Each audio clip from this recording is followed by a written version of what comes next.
Hello my dear friends, welcome to the infinity academy. मी प्राध्यापक Ganesh Bhojane sir आपल्या सर्वांचं आजच्या या व्हिडिओमध्ये स्वागत करतो. चला तर आजचा हा व्हिडिओ खूप इंटरेस्टिंग आहे, खूप मजेशीर आहे. कारण काय आहे कारण याच्यामध्ये आपल्याला दोन एक्झाम्स कव्हर होणार आहेत. जे 9th क्लासमधील विद्यार्थी आहेत त्यांचा कोणता कव्हर होणार आहे तर डॉक्टर होमी बाबा एक्झाम याचा सिलेबस कव्हर होणार आहे. तसंच 10th मधील जे विद्यार्थी असतील त्यांच्यासाठी शाहू स्क्रीनिंग जी की खूप महत्त्वाची एक्झाम आहे. डॉक्टर आणि इंजिनियर बनण्यासाठी शाहू कॉलेजमध्ये प्रवेश मिळवण्यासाठी एक महत्त्वाची एक्झाम आणि त्या एक्झाम मध्ये पण याच्यावरती प्रश्न विचारलेले आहेत. ओके चला तर बघा विद्यार्थी मित्रांनो, कोणता आहे टॉपिक समजला असेल. कोणता? Micro organisms. कोणता आहे टॉपिक? Micro organisms. चलो मायक्रो ऑर्गॅनिझम्स. तर आता मायक्रो ऑर्गॅनिझम्स म्हणजे काय आहे? क्लास 9चा हा टॉपिक आहे. आता आपण टॉपिकच्या नावापासून सुरुवात करूया. What does it mean by the micro organisms? जसं की तुम्हाला सर्वांना माहित आहे, the living organisms which are very small and cannot be seen by our naked eyes are called as the micro organisms.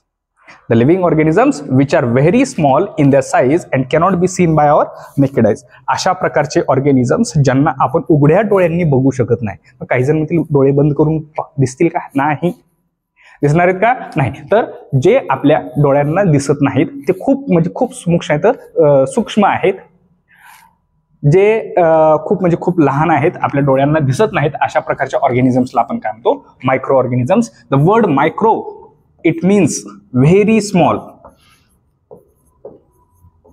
Very small. Micro या शब्दाचा अर्थच काय आहे? Very small. आणि ऑर्गॅनिझम म्हणजे ज्याच्यामध्ये जीव आहे, अशा प्रकारची जी बॉडी आहे, any body which has a life. ऑर्गॅनिझमचा मिनिंग काय येतो? Any body which has life is called as organism. मग मायक्रो ऑर्गॅनिझमची डेफिनेशन कशी करायला बाळांनो आपण? Organisms which are very small and cannot be seen by our naked eyes are called as the micro organisms. चला तर आता मायक्रो ऑर्गॅनिझम्स डोळ्यांना दिसत नाहीत, अशा पद्धतीनं आपण डायरेक्टली पाहू शकतो का? नाही. तर मग कसं पाहायचं यांना? So we have to use the microscope.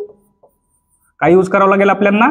Microscope या ठिकाणी यूज करावं लागेल. मायक्रोस्कोप जर असेल आपल्याकडे तरच आपण त्या ठिकाणी काय करू शकतो? या ऑर्गॅनिझम्सला पाहू शकतो. नाहीतर पाहू शकतो का? नाही पाहू शकणार. ओके तर we need the microscope to observe this organisms. चला मग कोणकोणते आहेत हे ऑर्गॅनिझम्स? एक्झाम्पल्स पाहूत आपण. सिंपल एक्झाम्पल्स आहेत आपल्याकडे, सर्वांना माहिती असणारा एक्झाम्पल कोणता? यस सांगा लवकर पटकन. Yes bacteria. कोणती रिया? बॅक्टेरिया. ओके चलो बॅक्टेरिया हे काय आहे तर आपल्याला दिसतात का? डोळ्यांनी दिसत नाहीत, आपल्याला त्या मायक्रोस्कोप मध्येच पाहावं लागतं. बॅक्टेरिया. त्याच्यानंतर प्रोटोझोआ असतात. प्रोटोझोआमध्ये अमिबा असतो, एंटामिबा असतो, ओके पॅरामेशियम असतो. हे जे सर्वजण आहेत काय आहेत? प्रोटोझोआ. काही फंगी असतात, काही अल्गी असतात, नॉट ऑल. काही अल्गी किंवा काही फंगी आपण यांना म्हणत असतो. तर हे जे आहेत all these are the examples of micro organisms. हे सर्वजण काय आहेत? Micro organisms. याच्यामधला एकही पार्ट आपण उघड्या डोळ्यांनी पाहू शकत नाही. यांना पाहण्यासाठी आपल्याला कोणाची गरज आहे? मायक्रोस्कोपची गरज आहे. ओके समजतंय? चलो नेक्स्ट. आता जे मायक्रो ऑर्गॅनिझम्स आहेत यांचं काय काम असतं? आपल्यासारखेच लिव्हिंग ऑर्गॅनिझम आहेत ते. ओके आपण जसं वेगवेगळ्या प्रकारचे काम करतो तसंच एन्व्हायरमेंटमध्ये यांचा पण रोल वेगवेगळा असतो. ओके त्यांचा एक विशिष्ट रोल आहे. मग याच्यामध्ये काही ऑर्गॅनिझम्स मायक्रो ऑर्गॅनिझम्स काय आहेत? युजफुल आहेत. आपल्यासाठी ते हेल्प करतात. ह्युमन्सला हेल्प करतात, बाकीच्या अदर एनिमल्सला हेल्प करत असतात. हेल्पिंग नेचर आहे, तर त्यांना आपण काय म्हणतो? Useful micro organisms. आणि जे मायक्रो ऑर्गॅनिझम्स आपल्याला दुखापत करतात, आपल्याला घातक आहेत, डेंजरस आहेत, अशा प्रकारचे जे मायक्रो ऑर्गॅनिझम्स आहेत की जे डिसीज कॉज करतात, यांना आपण हार्मफुल मायक्रो ऑर्गॅनिझम्स म्हणत असतो. तर असे सिंपल दोन टाइप्स या ठिकाणी होतात बघा, useful and harmful micro organisms. समजते बाळांनो कोणकोणते? Useful and harmful micro organisms. तर बघा आता या ठिकाणी सर्वात पहिल्यांदा येतो लॅक्टोबॅसिली. युजफुल मायक्रो ऑर्गॅनिझम मध्ये सर्वात पहिल्यांदा कोण येतो? लॅक्टोबॅसिली. आता हा जो काय लॅक्टोबॅसिली असतो, लॅक्टोबॅसिली आहे, तर लॅक्टोबॅसिली कसल्या कलरचा आहे बाळांनो? कसल्या कलरचा आहे तर तो blue rod shape rectangular organism आहे.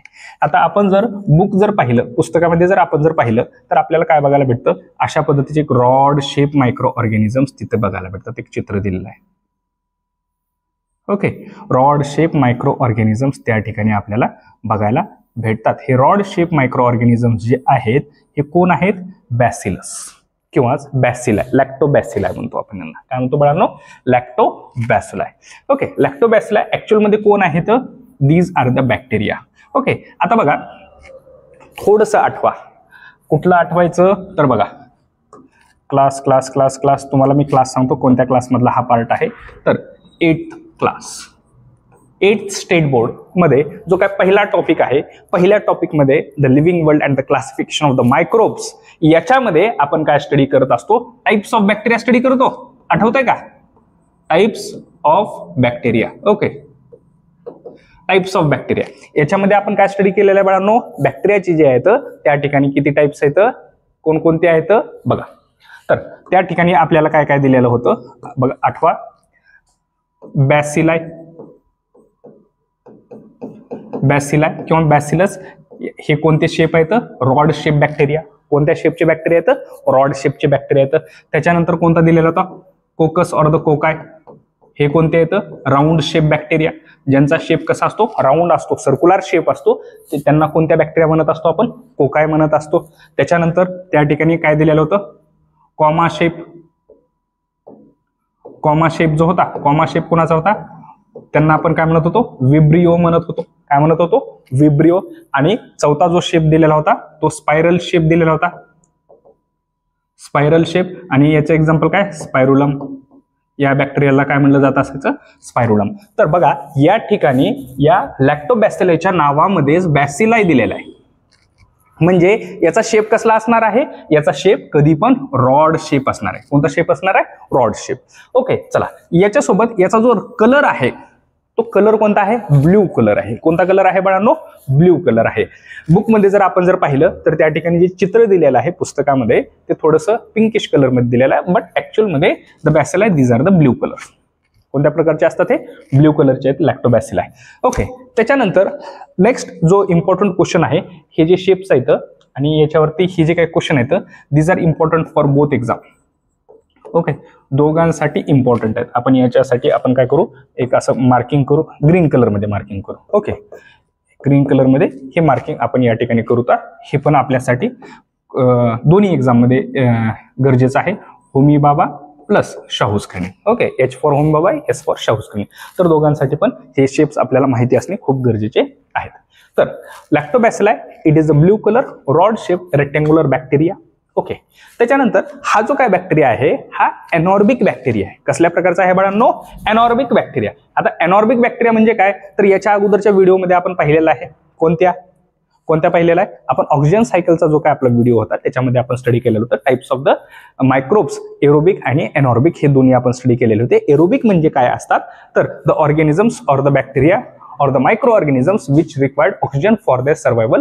त्यांना रेस्पिरेशन करण्यासाठी ऑक्सिजनची गरज असते, त्यांना आपण aerobic micro organisms, living organisms किंवा बॅक्टेरिया म्हणून आपण. ओके, आणि जे एनॉर्बिक बॅक्टेरिया असतात किंवा एनॉर्बिक लिव्हिंग ऑर्गॅनिझम्स असतात, the organisms which do not require oxygen for the respiration. Respiration करण्यासाठी यांना कशाची गरज नाही, ऑक्सिजनची गरज नाही, यांना आपण काय म्हणतो, एनॉर्बिक ऑर्गॅनिझम्स म्हणतो किंवा एनॉर्बिक बॅक्टेरिया आपण म्हणू.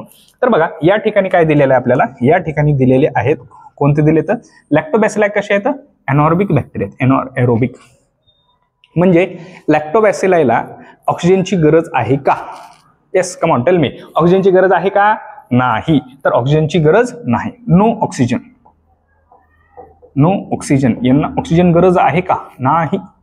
मग बिना ऑक्सिजनचं राहतात का हे, यस बिना ऑक्सिजनचं हे राहतात. ओके, चला नेक्स्ट आता या ठिकाणी आपण पाहूता ऍक्च्युअल मध्ये या लॅक्टोबॅसिलायचं काम काय आहे, what is the main function of the lactobacilli. तर बघा या लॅक्टोबॅसिलाय सर्वात महत्वाचा यांचा जो रोल आहे तो रोल आहे बेकरी डेअरी इंडस्ट्रीमध्ये. कोणत्या इंडस्ट्रीमध्ये आहे बाळांनो, डेअरी इंडस्ट्री. म्हणजे milk and the milk product, milk जे काय कॅटल्स असतात, काऊज, बफेलोज, हे जे काय मिल्क देतात, यांच्यापासून जे मिल्क आपल्याला ऑप्टेन होत असतं, या मिल्क पासून जे काय आपण डिफरंट टाइप्स ऑफ प्रोडक्ट्स बनवतो, तर या प्रोडक्ट्समध्ये सर्वात जास्त जर कोण यूज केला जात असतो तर लॅक्टोबॅसिलाई. कोण यूज केला जातो बाळांनो? लॅक्टोबॅसिलाई. ओके, चला आपण थोडंसं हे रफ करू का, म्हणजे आपल्याला थोडीशी जागा मिळेल इथे. चला, तर आता बघा, what is the function or the role, याचा रोल काय आहे, कशा पद्धतीने हे काम करत असतं. तर बघा मित्रांनो, आपल्याकडे काय आहे, मिल्क आहे, मिल्क. ओके, आता बघा एक सिंपल एक्झाम्पल सांगतो मी, डे टू डे लाईफ मधलं आपल्या घरचं एक्झाम्पल. आता आपल्या घरी जे मिल्क आहे, मिल्क पासून दही बनवलं जातं, दुधाचं दह्यामध्ये रूपांतर केलं जात असतं. यस, आपल्या सर्वांच्या घरी केलं जात असतं. आपली जी मम्मी असते, आई असते, आई काय करते, दूध जे आहे दुधाला घेते, दुधामध्ये काय टाकलं जात असतं, थोडंसं विरजन नावाचा प्रकार असतो, माहिती असेल आपल्यापैकी बऱ्याच जणांना. किंवा जे अगोदरचं दही आहे, त्या दह्यामधील 1-2 चमचे दही काय केलं जात असतं, त्या मिल्कमध्ये म्हणजे दुधामध्ये टाकलं जातं आणि त्याला काही वेळासाठी आपण ठेवतो तसंच. मग 4-5 तास किंवा 7-8 तास, okay, depending upon the quantity of the milk and the temperature.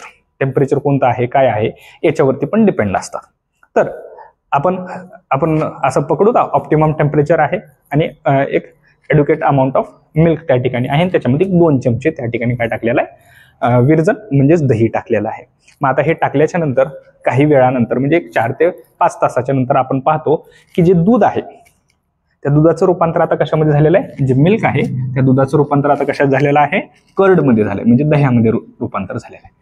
कशामध्ये झालंय, कर्डमध्ये. मग हे ऍक्च्युअल मध्ये झालं कशामुळे, हे झालं कशामुळे, तर याचं जे रिझन आहे, what is the main reason, तर याचं रिझन आहे लॅक्टोबॅसिलाई.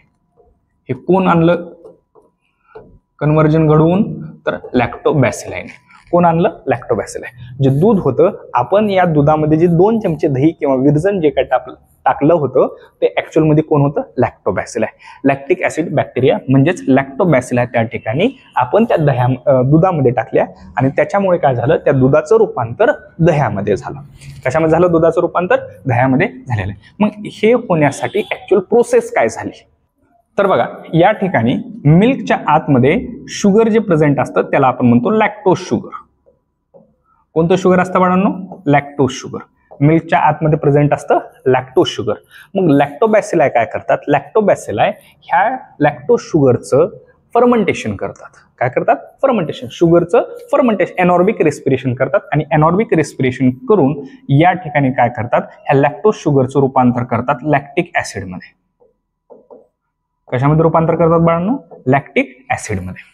ओके, आता बघा, lactose sugar is converted into the lactic acid due to which the milk which is present in the liquid form is going to get converted into the colloidal or the clotted form called as the curd. म्हणजे यामुळे काय झालं, जे दूध एकदम पातळ liquid होतं, त्या दुधाचं रूपांतर कशामध्ये झालेलं आहे, दह्यामध्ये झालंय. आणि दही हे पूर्ण लिक्विड असतं का, नाही, कोलायडल फॉर्म म्हणतो आपण त्याला. Okay, कोलायडल form. ओके, तर याचं रूपांतर या लॅक्टिक ऍसिडमध्ये झालं. आता बघा, शुगर आहे म्हणजे थोडंसं स्वीटनेस असतं याच्यामध्ये. ऍसिड म्हणल्यानंतर स्वीटनेस येतं का, नाही, सोर इन टेस्ट. ऍसिड्स आर सोर इन टेस्ट. म्हणून आपल्याला या ठिकाणी जे दही असतं, हे दही आंबट लागतं का गोड लागतं बाळांनो, आंबट लागत असतं. का, because due to the acid. आता याच्यावरती आणखी एक क्वेश्चन विचारला जात असतो, आय थिंक इथं दिलेला आहे, यस दिलेलं पण आहे. तर याच्यावरती आणखी एक जो महत्वाचा पॉइंट आहे तो पण आपण या ठिकाणी घेऊता, तो म्हणजे काय आहे बघा. तर या ठिकाणी जो मिल्क आहे, मिल्कचा जो पीएच आहे, pH of milk decreases. PH of milk काय होत असतो, इथं डिक्रीज होत असतो. काय होत असतो बाळांनो, डिक्रीज. आपल्याला पीएस स्केल तर माहिती आहे, यस, पीएस स्केल माहिती आहे का आपल्याला, यस माहिती असेल सर्वांनाच. अरे वाकडं झालं ते, डबल ड्रॉ करू आपण त्याला. चल, तर पीएस स्केल मध्ये आपण पाहतो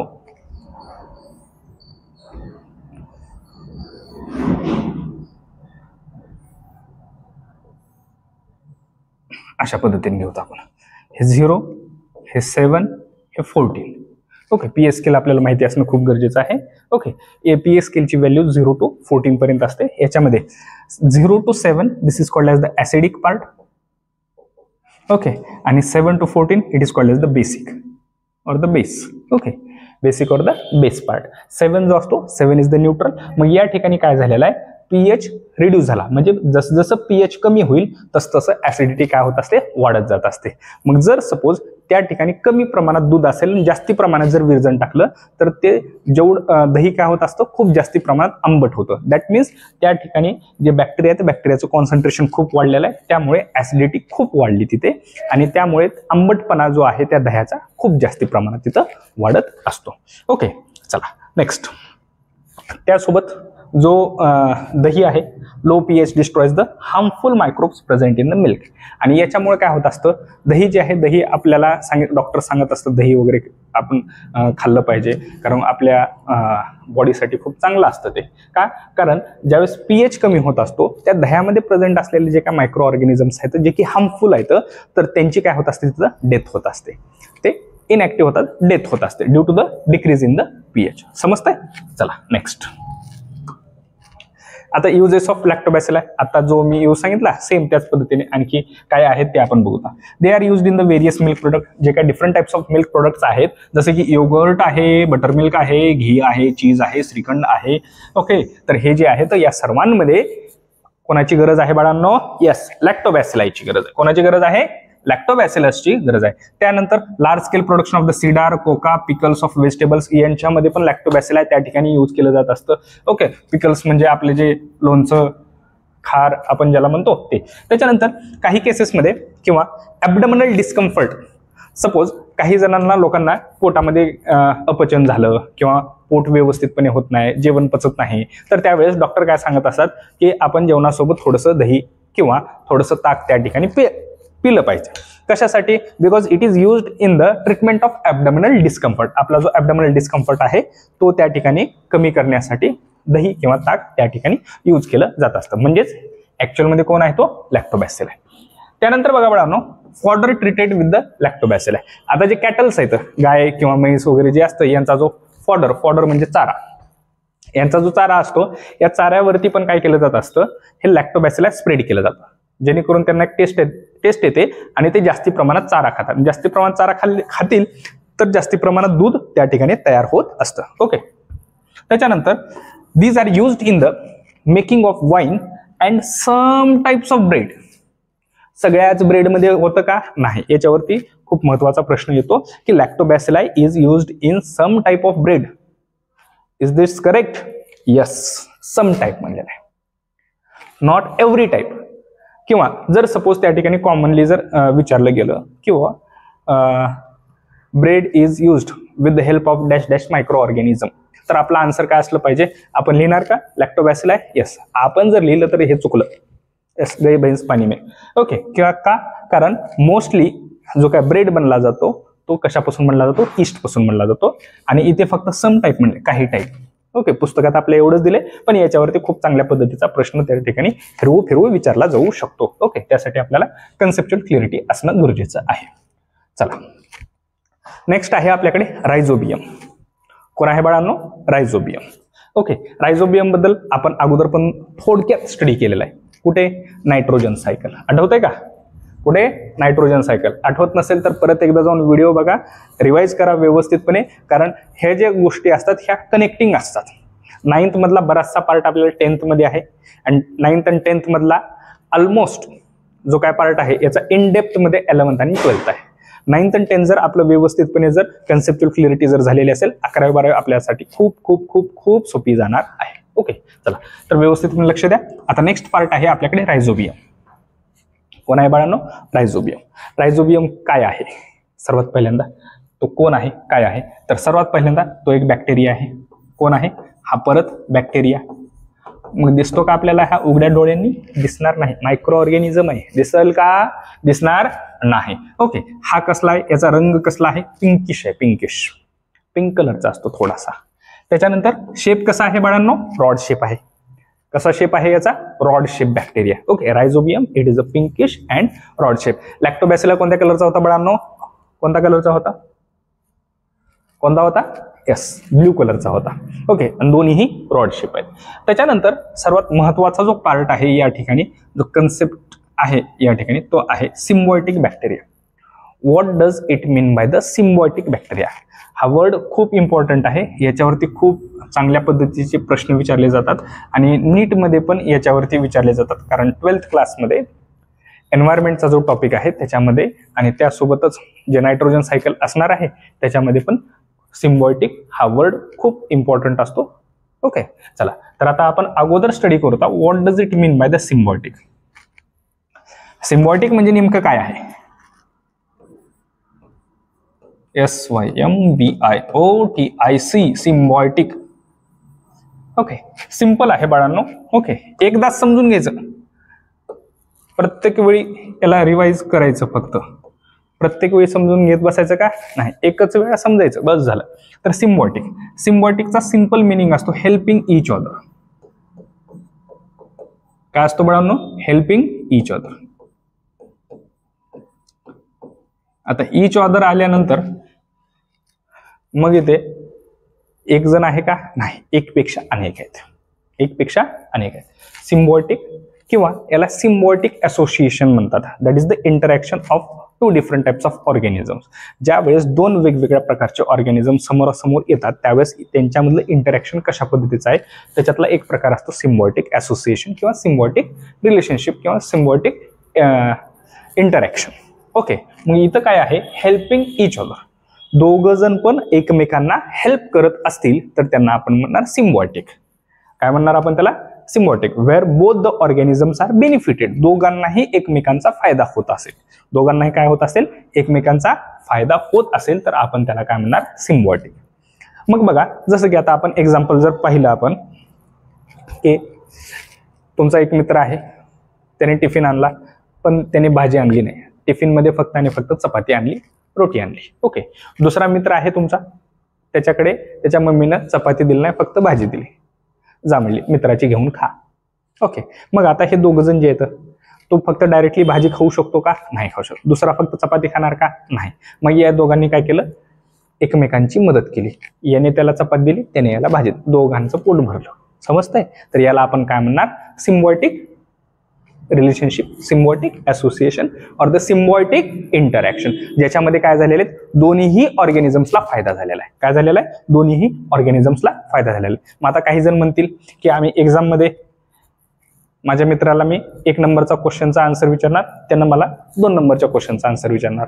समजतंय? हे पण सिम्बायोटिक असोसिएशन आहे का? असलं करायला जायचं नाही. समजतंय का? तर हेल्पिंग इच अदर. तर बॅक्टेरिया जो आहे या ठिकाणी रायझोबियम हा कसा आहे? इथं सिम्बायोटिक असोसिएशन मध्ये असतो. आता हा बॅक्टेरिया कसा सिम्बायोटिक असोसिएशन मध्ये असू शकतो? हा कसा असू शकतो? तर किंवा कोणाच्या असतो? दुसरा ऑर्गॅनिझम कोण आहे? तर दुसरा आहे root nodules of leguminous plant. Leguminous plant माहिती आहे का? लेग्युमिनस प्लांट ज्यांच्यापासून काय बनतात? पल्सेस. पल्सेस म्हणजे डाळ. काय बनतात यांच्यापासून? डाळ. कोणकोणते येतं? तूर, मूग, त्याच्यानंतर सोयाबीन. ओके, असे भरपूर ज्यांच्या डाळी होतात हे सर्वजण काय आहेत? लेग्युमिनस प्लांट आहेत. कोणते आहेत हे सर्वजण? Leguminous plant. ओके, आता लेग्युमिनस प्लांट जे आहेत किंवा प्लांट्सला सर्वात गरजेचं काय आहे? What is the basic requirement of the plant? Water, minerals हे तर आहे. त्यासोबत आणखी एक घटक खूप महत्वाचा असतो. तो म्हणजे कोणता आहे मित्रांनो? तर तो आहे नायट्रोजन. कोण आहे तो? नायट्रोजन. आणि नायट्रोजन ह्या ऍटमॉस्फिअर मध्ये किती आहे? 78% आहे. आपण मागच्या टॉपिक मध्ये स्टडी केलेला 78% नायट्रोजन आहे. But that nitrogen is not directly available for the plants. Plants हे डायरेक्टली अवेलेबल करू शकतात का त्याला? त्याचा डायरेक्टली फायदा घेऊ शकतात का? Can directly use the nitrogen present in the atmosphere? The answer is no. Yes, ते वापर करू शकतात का? करू शकत नाहीत. मग त्यासाठी त्यांना काय पाहिजे? ऍटमॉस्फिरिक नायट्रोजनचं फिक्सेशन करावं लागतं. कशामध्ये? नायट्रेट्स अँड नायट्रेट मध्ये, नायट्राइट्स अँड नायट्रेट मध्ये त्याचं फिक्सेशन करावं लागतं. तर आणि तरच ते यूज करू शकतात, नाहीतर यूज करू शकतात का? करू शकत नाहीत. मग यासाठी इथे लेग्युमिनस प्लांट जे आहेत, लेग्युमिनस प्लांटकडे कोण गेला? आपला रायझोबियम गेला. कोण गेला? रायझोबियम त्याच्याकडे गेला. रायझोबियम म्हणला की माझ्याकडे फोटोसिंथेसिसची ॲबिलिटी नाही. कोणाकडे? रायझोबियमकडे फोटोसिंथेसिसची ॲबिलिटी नाही. तो स्वतःचं फूड स्वतः तयार करू शकत नाही आणि मग त्याला जर फूड तयार करायचं असेल तर त्याच्याकडे एकतर क्लोरोफिल पाहिजे, पण क्लोरोफिल त्याला भेटणार नाही. मग त्याला काय करावं लागेल, दुसऱ्यांनी जे काय फूड तयार केलेलं आहे त्याच्यावरतीच डिपेंड राहावं लागेल. मग रायझोबियम कोणाकडे जातो, या लेग्युमिनस प्लांटकडे जातो. त्यांना म्हणतो मला तुम्ही खाण्यासाठी द्या, मला खाण्यासाठी द्या, कारण मी फोटोसिंथेसिस करू शकत नाही, तर मला तुम्ही खाण्यासाठी द्या. मग ते लेग्युमिनस प्लांट विचार करतात, म्हणतात यस आमच्याकडे भरपूर आहे, फूड स्टोरेज भरपूर आहे, तुला आम्ही देऊ. पण तुला जर फुकट दिलं तर किंमत राहील का बाळा? नाही. फुकट दिलं तर किंमत राहील का? राहणार नाही. मग ते लेग्युमिनस प्लांट काय म्हणतात, तू त्या बदल्यामध्ये आम्हाला काय वापस देणार किंवा आमची काय मदत करणार की जेणेकरून आम्ही तुला खायला देऊ. मग तो लेग्युमिनस प्लांट म्हणतो तुमच्याकडे जी ॲबिलिटी नाही ती माझ्याकडे आहे, तुमच्याकडे जी ॲबिलिटी नाही ती माझ्याकडे आहे. लेग्युमिनस प्लांट म्हणतात कोणती? Nitrogen fixation. बस दिल जितलिया. ओके. मग रायझोबियमला लगेच म्हणले तुझी राहण्याची खाण्याची सगळी व्यवस्था आमच्याकडे, तो आम्हाला फक्त काय करायचं, नायट्रोजन फिक्सेशन करून द्यायचं. आणि म्हणून त्यावेळेस पासून हा जो काय रायझोबियम आहे, हा रायझोबियम कुण्या ठिकाणी प्रेझेंट असतो, तर रूट जे असतात रूटच्या नोड्युल्स मध्ये त्या ठिकाणी प्रेझेंट असतो. कुठे प्रेझेंट असतो बाळांनो? रूट नोड्युल्स मध्ये प्रेझेंट असतो. ओके. रूट नोड्युल्स कसे असतात या ठिकाणी आपण बघूया. याला थोडंसं रफ करूत आपण. ओके. चला तर बघा या ठिकाणी आपल्याला काय घ्यायचंय, रूट नोड्युल्स घ्यायचे. तर कोणत्या कलर मध्ये घेऊ आपण? ब्ल्यू कलर मध्येच घेऊ. ओके. चला तर आता बघा अशा पद्धतीनं आता लेग्युमिनस प्लांट आहे, डायकॉट आहे का मोनोकॉट आहे? यस. कोणता आहे? डायकॉट आहे. डायकॉट मध्ये कोणती रूट असणार आहे? टॅप रूट की ॲडव्हेंटिशियस रूट? यस. कोणते? Tap root system. तर बघा आता या ठिकाणी हे अशा पद्धतीचे कोणते रूट आहेत आपल्याकडे? हे टॅप रूट्स इथे आलेले आहेत. ओके. आता हे जे टॅप रूट्स आहेत यांचे जे टर्मिनल रूट्स आहेत, टर्मिनल रूट्स, या टर्मिनल रूट्सला या ठिकाणी काय तयार होतात? छोट्या छोट्या गाठी तयार होतात. काय तयार होतात बाळांनो? गाठी तयार होतात. त्यांना आपण रूट नोड्युल्स म्हणतो. ओके. या ठिकाणी काय होईल, एक छोटीशी गाठ तयार होईल, इथे एक छोटीशी गाठ तयार होईल, इथे एक तयार होईल, इथे एक तयार होईल. अशा असंख्य प्रमाणात इथं छोट्या छोट्या गाठी तयार होतात. तुमच्यापैकी कोणी जर शेताकडे जात असेल, शेताकडे जर गेलात तुम्ही, तर पॅरेंट्स सोबत जायचं शेताकडे आणि त्या ठिकाणी तुमच्या शेतामध्ये जर सोयाबीन असेल, तूर असेल, उडीद असेल, मूग असेल, हरभरा असेल, तर अप्रूटिंग करायचं, त्याला अप्रूटिंग उपसायचं. त्याला तुम्हाला रूट्स दिसतील आणि त्या रूट्सला अशा छोट्या छोट्या छोट्या छोट्या गाठी दिसतील. त्याला जर आपण कट केलं, उकलून बघितलं, तर त्या ठिकाणी आपल्याला काय बघायला भेटणार आहे? तर रायझोबियम बघायला भेटतील. एक्सपेरिमेंट करू शकता, but do with the parents. पॅरेंट्सला सोबत घेऊन जावा. ओके. एकटं जाऊन काहीतरी आगाऊपणा करा. तर काय करायचं, रायझोबियम त्या ठिकाणी तुम्हाला पाहायला भेटेल. समजते? रायझोबियम काय आहे, कशा प्रकारचा आहे? सर्वात महत्वाची कन्सेप्ट आहे. सिम्बॉटिक म्हणजे काय, रूट नोड्युल्स काय असतात, काही नाही. लेग्युमिनस प्लांट म्हणजे कोणते, आता ह्या गोष्टी कधीही पाठ करायची गरज नाही. ओके. व्यवस्थितपणे समजून घ्या.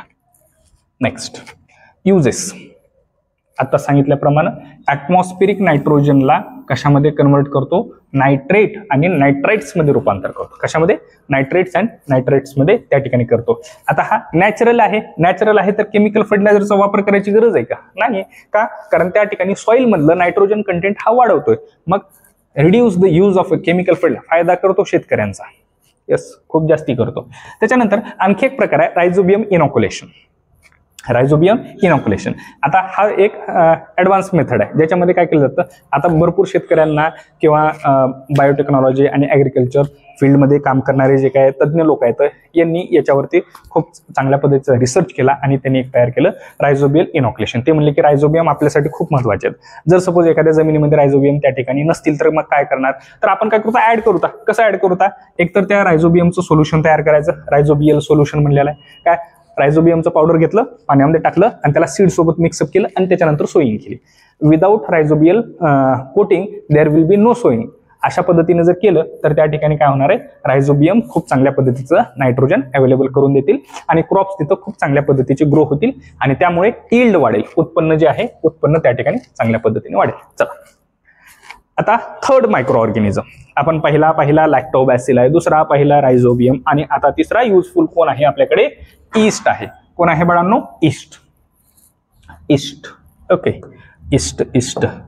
चला तर आता ईस्ट काय आहे, सर्वात पहिल्यांदा हा बॅक्टेरिया नाही, हा फंगी आहे. फंगी फंगी, फंगस आपण याला म्हणू शकतो. फंगी आहे कसल्या प्रकारचा आहे? युनिसेल्युलर आहे. याच्यावरती प्रश्न विचारला जातो युनिसेल्युलर फंगी, कारण फंगीमध्ये, फंगी किंगडम मध्ये जेवढे काय ऑर्गॅनिझम्स आहेत they are classified on the basis of the multicellularity. Okay, not the unicellularity. आणि ईस्ट हा एकमेव त्या ठिकाणी काय असतो? युनिसेल्युलर फंगी आहे. ओके, चला बघूत आपण. ईस्ट कलरलेस कसा आहे? कलर आपल्या पुस्तकात दिलेला आहे. आपण त्याच्यामध्ये आपल्याला कलर देऊ वाटला आपण नाही देऊ शकत. पुस्तकामध्ये दिले आपल्या, आपण तेच ठेवणार. यांचा शेप ओव्हल किंवा राऊंडेड आहे. शेप कसा आहे? ओव्हल शेप आहे. Oval shape. ओके, किंवा राऊंडेड शेप म्हणतो आपण त्याला. Okay, oval or the rounded shape या ठिकाणी काय आहे? कोणाचा असतो? ईस्टचा असतो. कोणाचा असतो? ईस्टचा असतो. त्याच्यानंतर आता हे जे आहेत हे ॲटोट्रॉपिक आहेत का बाळांनो? नाही, दे आर ऑल्सो हेटरोट्रॉपिक. कसे आहेत हे? हेटरोट्रॉपिक आहेत. मग हेटरोट्रॉपिक आहेत तर they have to depend upon the other organisms for the food. फूडसाठी यांना दुसऱ्या ऑर्गॅनिझम्स वरती राहावं लागतं. ओके, त्यासोबत आणखी एक खूप महत्वाचा पार्ट, यस, एनॉर्बिक आहेत हे. They are the anaerobic micro organisms. हे कसे असतात? एनॉर्बिक. ऑक्सिजनची गरज आहे का यांना? नाही. They are the anaerobic micro organisms. आणि एनॉर्बिक असल्यामुळे या ठिकाणी हे काय करू शकत असतात? फर्मेंटेशन प्रोसेस करतात, जी की यांच्यासाठी खूप खूप खूप इम्पॉर्टंट आहे. कशी आहे? खूप इम्पॉर्टंट आहे. का? कारण याच्यावरती बेस्ड आहे पूर्ण production of alcohol. Alcoholic beverages जे काही वेगवेगळ्या प्रकारचे आज आपल्याला मार्केटमध्ये उपलब्ध आहेत, यांचं प्रिपरेशन मेथड जे आहे अगदी सिंपल आहे. कोणतं? Fermentation process. एकच मेथड आहे. फर्मेंटेशन प्रोसेसनेच हे पूर्ण तयार केलं जातं. आणि याच्यामध्ये सगळ्यात जास्त यूज केला जाणारा कोण आहे मायक्रो ऑर्गॅनिझम? तर तो आहे ईस्ट. कोण आहे बाळांनो? ईस्ट आहे. आणि ईस्टच्या किती स्पीसीज आहेत? जवळपास मोर दॅन 1500. 1500पेक्षा जास्त त्या ठिकाणी ईस्टच्या स्पीसीज आहेत डिफरंट, जे की वेगवेगळे मटेरियल्स तयार करण्यासाठी, सबस्टन्सेस तयार करण्यासाठी यूज केले जातात. ईस्टचा जो सर्वात मेजर यूज आहे तो म्हणजे आहे बेकरी इंडस्ट्रीमध्ये. कुठे आहे? Bakery industry. बेकरी इंडस्ट्रीमध्ये जर आपण जर पाहिलं, बेकरीमध्ये जर गेलात तर आपल्याला एक विशिष्ट प्रकारचा एक स्मेल येतो. त्या ठिकाणी येतो का नाही? पाहिलं असेल आपण, नाकामध्ये आपल्याला स्मेल येतो. बेकरी जवळपास आहे का नाही लगेच आपल्याला सापडते का? एक विशिष्ट प्रकारचा स्मेल येतो. हा जो काय स्मेल आहे हा ऍक्च्युअल मध्ये कशाचा स्मेल आहे बाळांनो? हा स्मेल आहे ईस्टचा. कोणाचा आहे? ईस्टचा. ओके, त्याच्यानंतर ही जी काय ईस्ट आहे यांचं जे रिप्रोडक्शन होत असतं, हे रिप्रोडक्शन होतं बडिंग. कशाने रिप्रोडक्शन होतं यांचं? Budding. They are going to reproduce with the help of the budding. कशाच्या मदतीने? बडिंग. बडिंग मध्ये काय केलं जात असतं? आता हे ईस्ट आहे. ओके, याच्यावरती काय छोटासा बड तयार करतो. ओके, याचं न्यूक्लियस इथं असं एक छोटासा बड तयार होतो. हा न्यूक्लियसचं डिव्हिजन झालं, हा याच्यामध्ये गेला आणि पुढे जाऊन काय होतं? हा एक वेगळा ईस्ट, हा एक वेगळा ईस्ट. अशा पद्धतीने काय झालं? एक छोटंसं बड तयार होतं आणि हे हळूहळू ग्रो करतं. ग्रो करून करून at the maturity it is going to get detach from the parent body and grow as a individual, new individual, एक नवीन इंडिव्हिज्युअल म्हणून या ठिकाणी काय करतो? हा काम करत असतो. समजतंय? कळतंय? ईस्ट कशा पद्धतीने काम करतं? ज्यावेळेस फर्मेंटेशन प्रोसेस होत असते, फर्मेंटेशन प्रोसेस होत असते, याच्यामध्ये सर्वात महत्वाचा जो भाग आहे तो मोलॅसिस आहे. मोलॅसिस. मोलॅसिस हा जो काय पार्ट असतो हा generally sugar containing part of the sugarcane. Sugarcane पासून शुगरकेनचा जो काय ज्यूस आहे त्याला ज्यावेळेस बॉईल वगैरे करतात, बॉईल केल्याच्या नंतर त्याच्यापासून जो काय वरच्या बाजूला तरंगत येणारा जो काय पार्ट असतो त्याला रिमूव्ह केलं जात असतं separately, and that part is called as the molasses. Molasses काय आहे? तर मोलॅसिस मध्ये खूप जास्ती प्रमाणात शुगर आहे. शुगर कंटेंट खूप आहे जास्त याच्यामध्ये. मग ज्यावेळेस हा शुगर आहे आणि मग याच्यामध्ये ज्यावेळेस काय टाकलं जात असतं? ईस्ट टाकलं जात असतं. याच्यामध्ये काय टाकलं जातं? ईस्ट. ईस्ट टाकल्याच्या नंतर ईस्ट टाकलं याच्यामध्ये. कशाला ऍड केलं आपण? याच्यामध्ये ईस्टला ऍड केलं. ईस्टला ऍड केलं. ईस्टला ऍड केल्याच्या नंतर या ठिकाणी काय करतो? एनॉर्बिक रेस्पिरेशन म्हणजेच फर्मेंटेशन होतं. काय होतं बाळांनो? इथं फर्मेंटेशन होतं. काय होतं इथे? फर्मेंटेशन. मग आता फर्मेंटेशन झालं. मग फर्मेंटेशन झाल्याच्या नंतर या ठिकाणी ईस्ट जे आहे शुगरचं रूपांतर कशामध्ये होतं? ह्या शुगरचं रूपांतर या ठिकाणी होत असतं अल्कोहोल. कशामध्ये होतं बाळांनो? अल्कोहोलमध्ये. कशामध्ये रूपांतर होणार आहे याचं? अल्कोहोल. हे अल्कोहोल कोणतं आहे? इथेनॉल. कोणतं अल्कोहोल आहे हे? इथं इथेनॉल. आणि हे जे काय अल्कोहोल तयार होत असतं हे अल्कोहोल या पूर्ण प्रोसेसनेच तयार होतं. याच्यासाठी वेगळी प्रोसेस नाही. आता इथे आपण मोलॅसेसची पाहिली. अदर फूड ग्रेन्स जे आहेत जसं की ज्वार, मेज, बार्ली, हे जे वेगवेगळ्या प्रकारचे फूड ग्रेन्स आहेत यांचं पण त्या ठिकाणी फर्मेंटेशन करून डिफरंट टाइप्स ऑफ अल्कोहोल तयार केले जातात. काय केलं जातं? डिफरंट टाइप्स ऑफ अल्कोहोल तयार केलं जात असतं. समजतंय? तर हे आपल्याला माहिती असावं. चला नेक्स्ट आहे बाळांनो आपल्याकडे कुठला प्रोसेस आहे? Bioremediation. Okay, it is one of the use of the micro organisms. Micro ऑर्गॅनिझम्सचा एक खूप चांगल्या पद्धतीचा यूज जर आपण काय जर म्हणलं तर bioremediation, that is use of the micro organisms or the living organisms for various purposes or the industrial purposes is called as the bioremediation. बघा आता याच्यामध्ये काय केलं जातं? सर्वात पहिल्यांदा आपल्याला यारोविया लिपोलायटिका.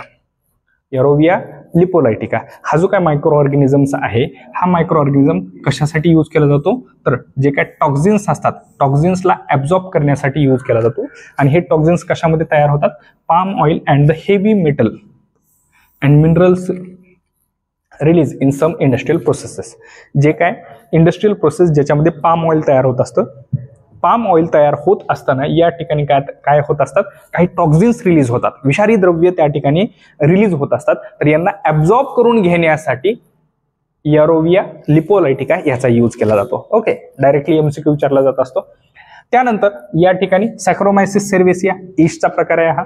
सॅकरोमायसिस cerevisiae it is used for the absorption of the pollutant arsenic. Arsenic जो की एक खूप विषारी घातक फॅक्टर आहे, तर याला ॲब्झॉर्ब करण्यासाठी त्या ठिकाणी काय यूज केलं जातं? सॅकरोमायसिस सेर्वेसिया. त्यासोबतच अल्कॅनी ओरॅक्स हा जो काय बॅक्टेरिया आहे, हा खूप इम्पॉर्टंट बॅक्टेरिया आहे. ओके, याच्यामुळे खूप बायोडायव्हर्सिटी वाचवण्यात आलेली आहे. अल्कॅनी ओरॅक्स कशासाठी यूज केला जातो? Oil spills in the oceans. आता आपल्याकडे जे काय क्रूड ऑइल असतं, पेट्रोलियम ऑइल जे काय असतं, याची जी काय ट्रान्सपोर्ट केली जात असते ही शिपच्या माध्यमातून ocean through the sea route त्या ठिकाणी ट्रान्सपोर्ट केली जाते. काही दुर्घटना वगैरे झाली तर त्या शिपमध्ये जे काय ऑइल प्रेझेंट आहे किंवा जे ऑइल कॅरी केलं जात आहे, हे ऑइल त्या ठिकाणी कुठे जातं? पाण्यामध्ये पडतं. पाण्यामध्ये पडल्यानंतर हे खाली बुडणार आहे का? नाही, ते काय होतं? पाण्याच्या वरती फ्लोट करतं. पाण्याच्या वरती फ्लोट केल्यामुळे त्या ठिकाणच्या बायोडायव्हर्सिटीवर खूप मोठा धोका निर्माण होत असतो due to the unavailability of the sunlight and the oxygen. म्हणून मग त्या ठिकाणी ते ऑइल रिमूव्ह करणं खूप गरजेचं आहे. तर ते ऑइल रिमूव्ह करण्यासाठी अल्कॅनी ओरॅक्स बॅक्टेरिया यूज केले जातात. डायरेक्टली एमसीक्यू विचारला जातो याच्यावरती, महत्वाचं आहे. अल्कॅनी ओरॅक्स बॅक्टेरिया त्या ठिकाणी यूज केली जात असते. समजतंय? चलो नेक्स्ट. चला तर आता नेक्स्ट पार्ट आहे आपल्याकडे अँटीबायोटिक्स. कोणता पार्ट आहे बाळांनो? अँटीबायोटिक्स. तर आता बघा अँटीबायोटिक्स नेमकं काय असतं? अँटीचा मिनिंग असतो अपोज करणे. काय करणे? अपोज करणे. अँटीबायोटिक, अँटी करप्शन म्हणजे करप्शनला अपोज करणं. अँटी टेररिस्ट, दहशतवाद, टेररिस्टला अपोज करणं. त्याच पद्धतीने अँटीबायोटिक. बायो म्हणजे लाईफला अपोज करतात. एखादा लिव्हिंग ऑर्गॅनिझम आहे, त्याचं जीवन हैराण करून सोडणे, त्याचं जगणं मुश्किल करून सोडणे म्हणजे अँटीबायोटिक. समजतंय का? कळालं असेल आता चांगलंच. तर बघा अँटीबायोटिक कशा पद्धतीचे आहेत, काय आहेत ते. तर आता आपण या ठिकाणी काय करू? एक एक्झाम्पल घेऊता. एक या ठिकाणी आपण एक पेट्री डिश घेतली किंवा आपण एक त्या ठिकाणी भांडं घेतलं. याच्यामध्ये मी काय केलं? ए टाईपचा मायक्रो ऑर्गॅनिझम या ठिकाणी टाकला. काय टाकला? ए टाईपचा मायक्रो ऑर्गॅनिझम. याच्यामध्ये मी काय केला? परत आणखी एक दुसरा बी टाईपचा मायक्रो ऑर्गॅनिझम टाकला आणि या दोघांना सांगितलं तुम्ही दोघजण या ठिकाणी सुखासमाधानाने आनंदाने संसार करून राहा, दोघजण मिळून मिसळून राहा. पण आता या ठिकाणी काय झालं माहितीये का? हा जो बी वाला होता हा आगा होता. याने काय केलं? याने एक केमिकल सबस्टन्स या ठिकाणी सिक्रेट केलं. काय केलं? या ठिकाणी एक केमिकल सबस्टन्स या ठिकाणी सिक्रेट केलं. आता हे जे काय केमिकल सबस्टन्स या ठिकाणी सिक्रेट केलं, ह्या केमिकल सबस्टन्समुळे काय झालं? या एचं जगणं मुश्किल झालं. आणि हा ए जो आहे हा वैतागून याचे जे सेल्स आहेत किंवा याचा जो बॉडीचा पार्ट आहे हा डॅमेज होऊ लागला, हा इनॅक्टिव्ह होऊ लागला. आणि काही काळानंतर असं आपल्या लक्षात येईल की ए या ठिकाणी पूर्णपणे मरून गेलाय किंवा इनॅक्टिव्ह फॉर्म होऊन पडलेला आहे. मग हा जो काही केमिकल सबस्टन्स आहे, this chemical substance is called as the antibiotic. It is called as the antibiotic. चला तर आता आपण याला वाक्यरचनामध्ये आपण बघता. तर carbon compound obtained from some bacteria and fungi. हा बॅक्टेरिया किंवा फंगाय याच्यापासून मिळवलेला काय? Carbon compound. For destroying or preventing the growth of harmful micro organism. हा हार्मफुल मायक्रो ऑर्गॅनिझम आहे, याची ग्रोथ किंवा याला पूर्ण मारून टाकतोय, याची ग्रोथ काय करतोय, थांबवतोय किंवा याला पूर्ण मारून टाकत असेल तर हा जो काही केमिकल सबस्टन्स आहे याला आपण म्हणणार अँटीबायोटिक. काय म्हणणार बाळांनो, अँटीबायोटिक. आता आपल्याला विसरणार नाही, ही कन्सेप्ट व्यवस्थितपणे समजून घ्या, कारण समजून घेणं खूप इम्पॉर्टंट आहे. त्याच्यानंतर अँटीबायोटिक्स हे मेनली बॅक्टेरियाच्या विरोधामध्ये तयार केले जातात. कशाच्या विरोधामध्ये तयार केले जातात, बॅक्टेरियाच्या विरोधामध्ये. सर्वात जास्त अँटीबायोटिक कोणाच्या विरोधात आहेत तर बॅक्टेरिया, कारण हार्मफुल बॅक्टेरिया खूप आहेत. काही अँटीबायोटिक प्रोटोझोआला पण त्या ठिकाणी मारण्यामध्ये यशस्वी आहेत. चला, तर आता अँटीबायोटिक्सचे काही टाइप्स आहेत, टाइप्स आपण स्टडी करू. कोणकोणते टाईप आहेत तर बघा, फक्त आणि फक्त 2 टाईप आहेत. कोणकोणते आहेत तर सर्वात पहिला जो आहे तो म्हणजे ब्रॉड स्पेक्ट्रम अँटीबायोटिक आणि दुसरा जो असतो तो म्हणजे नॅरो स्पेक्ट्रम अँटीबायोटिक. ओके, मग आता ब्रॉड स्पेक्ट्रम म्हणजे काय आहे अँटीबायोटिकचा, तर अशा पद्धतीचे antibiotic which are used for a wide range of bacteria or the micro organism. एकच केमिकल सबस्टन्स आहे पण तो भरपूर प्रकारच्या मायक्रो ऑर्गॅनिझम्स किंवा बॅक्टेरियाला मारू शकतो किंवा त्यांची ग्रोथ त्या ठिकाणी प्रिव्हेंट करू शकतो. मग त्याला आपण काय म्हणणार, wide spectrum antibiotic. Okay, wide आहे, ब्रॉड स्पेक्ट्रम आहे, कारण हा काय आहे तिथं याचा जो यूज आहे, यूज खूप जास्ती प्रमाणात आहे, म्हणून याला काय म्हणलं ब्रॉड स्पेक्ट्रम. एकच यूज केला पण सगळ्या रोगावरती किंवा भरपूर वेगवेगळ्या प्रकारच्या बॅक्टेरियाला तो त्या ठिकाणी मारू शकतो, त्याला आपण काय म्हणणार ब्रॉड स्पेक्ट्रम अँटीबायोटिक. बघा, याचे एक्झाम्पल्स काय काय आहेत, एम्फिसिलिन, एमॉक्सिलिन आणि टेट्रासायक्लिन. आपल्याकडे जे गोळ्या औषध असतात याच्यामध्ये सर्वात जास्त यूज केले जाणारे हे आहेत. कोणकोणते, एम्फिसिलिन, एमॉक्सिलिन, टेट्रासायक्लिन. ओके, कारण हे वाईड स्पेक्ट्रम आहेत, वाईड स्पेक्ट्रम. आपल्याला जर माहिती नसेल तो बॅक्टेरिया कोणता आहे काय आहे, आपण डायरेक्टली त्याच्यामध्ये काय यूज करू शकतो, एम्फिसिलिन, एमॉक्सिलिन त्या ठिकाणी यूज करू शकतो, जे काय करतात त्या बॅक्टेरियाची ग्रोथ त्या ठिकाणी प्रिव्हेंट करतात. आपल्याकडे जेवढे काय मेडिसिन्स असतात, मेडिसिनमध्ये मोस्टली जास्ती प्रमाणात यूज केले जाणारे जे अँटीबायोटिक असतात एमॉक्सिलिन, एम्फिसिलिन, टेट्रासायक्लिन हेच असतात. ओके, दुसरा प्रकार आहे आपल्याकडे नॅरो स्पेक्ट्रम. नॅरो स्पेक्ट्रम म्हणजे काय, जर सपोज आपल्याला तो विशिष्ट असा मायक्रो ऑर्गॅनिझम माहिती आहे आणि त्याच्यावरती फक्त विशिष्ट प्रकारचाच अँटीबायोटिक तिथं काम करेल, त्यावेळेस त्याला म्हणा नॅरो स्पेक्ट्रम. तो फक्त ठराविक साठी आहे, सगळ्यांसाठी कॉमन आहे का नाही. जसं की आता एक पॅरासिटामॉलची गोळी, आपण काही जरी झालं डॉक्टरली जनरली जास्ती प्रमाणात काय देतात, पॅरासिटामॉलची गोळी देतात. त्या पद्धतीने सगळ्यांवरती काम, पाठ दुखते पॅरासिटामॉल, डोकं दुखते पॅरासिटामॉल, सर्दी झाली पॅरासिटामॉल, त्या पद्धतीने. तर इकडे जे आहे इकडे तसं नाही, इकडे स्पेसिफाईड पाहिजे, स्पेसिफाईड. समजते, नॅरो स्पेक्ट्रम त्याचा काय काम आहे तर ते विशिष्ट असं जो ऑर्गन आहे, जो पार्ट आहे किंवा जो बॅक्टेरिया आहे त्याला मारण्यासाठी तो विशिष्ट असा असणार आहे. मग याच्यामध्ये पेनिसिलिन, जेंटामायसिन आणि एरिथ्रोमायसिन हे जे बॅक्टेरिया आहेत यांच्यापासून आढळले जाणारे हे काय आहेत अँटीबायोटिक्स आहेत. तर हे नॅरो स्पेक्ट्रम आहेत, हे ब्रॉड आहेत का नाही. समजतंय, यांचा वापर खूप मोठ्या प्रमाणात आहे, यांचा कमी प्रमाणात आहे नॅरो स्पेक्ट्रम. चला, समजलं असेल. नेक्स्ट आहे बाळांनो आपल्याकडे पेनिसिलिन. नाव ऐकलं असेल पेनिसिलिन. ओके, पेनिसिलिन खूप इम्पॉर्टंट नाव आहे, कारण याच्यावरती खूप मोठी डिस्कवरी झालेली आहे. अख्खी अँटीबायोटिकची जी काही डिस्कवरी आहे ती पेनिसिलिन वरती झालेली आहे. ओके, ते नेक्स्ट पार्ट मध्ये आपण पाहूया. पेनिसिलिन काय आहे, it is group of antibiotic. हा अँटीबायोटिक आहे, आत्ताच आपण नॅरो स्पेक्ट्रम मध्ये त्या ठिकाणी पाहिलेला आहे. ऑब्टेन फ्रॉम अ फंगस, कोणापासून आढळलेला आहे, फंगस. आणि फंगसचं नाव काय, Penicillium. Penicillium it is the name of the fungus, penicillin it is the name of the antibiotic. Confuse व्हायचं नाही. पेनिसिलिन कोण आहे, अँटीबायोटिक आहे. ओके, कोण आहे, हा अँटीबायोटिक आहे. आणि पेनिसिलियम कोण आहे तर हा कोण आहे इथं, फंगस आहे. कोण आहे बाळांनो, फंगस आहे. हे दोन वेगवेगळे आहेत. फंगस पासून मिळतो अँटीबायोटिक, अँटीबायोटिक पासून फंगस मिळत नाही. समजतंय. चला, तर आता पेनिसिलिन हा कशासाठी यूज केला जातो, it is used for controlling the infections. इन्फेक्शनला कंट्रोल करण्यासाठी. कोणापासून तयार झाले, बॅक्टेरिया. कोणते बॅक्टेरिया, स्टॅफॅलोकोकाय आणि कोलिस्ट्रिडिया आणि स्ट्रेप्टोकोकाय.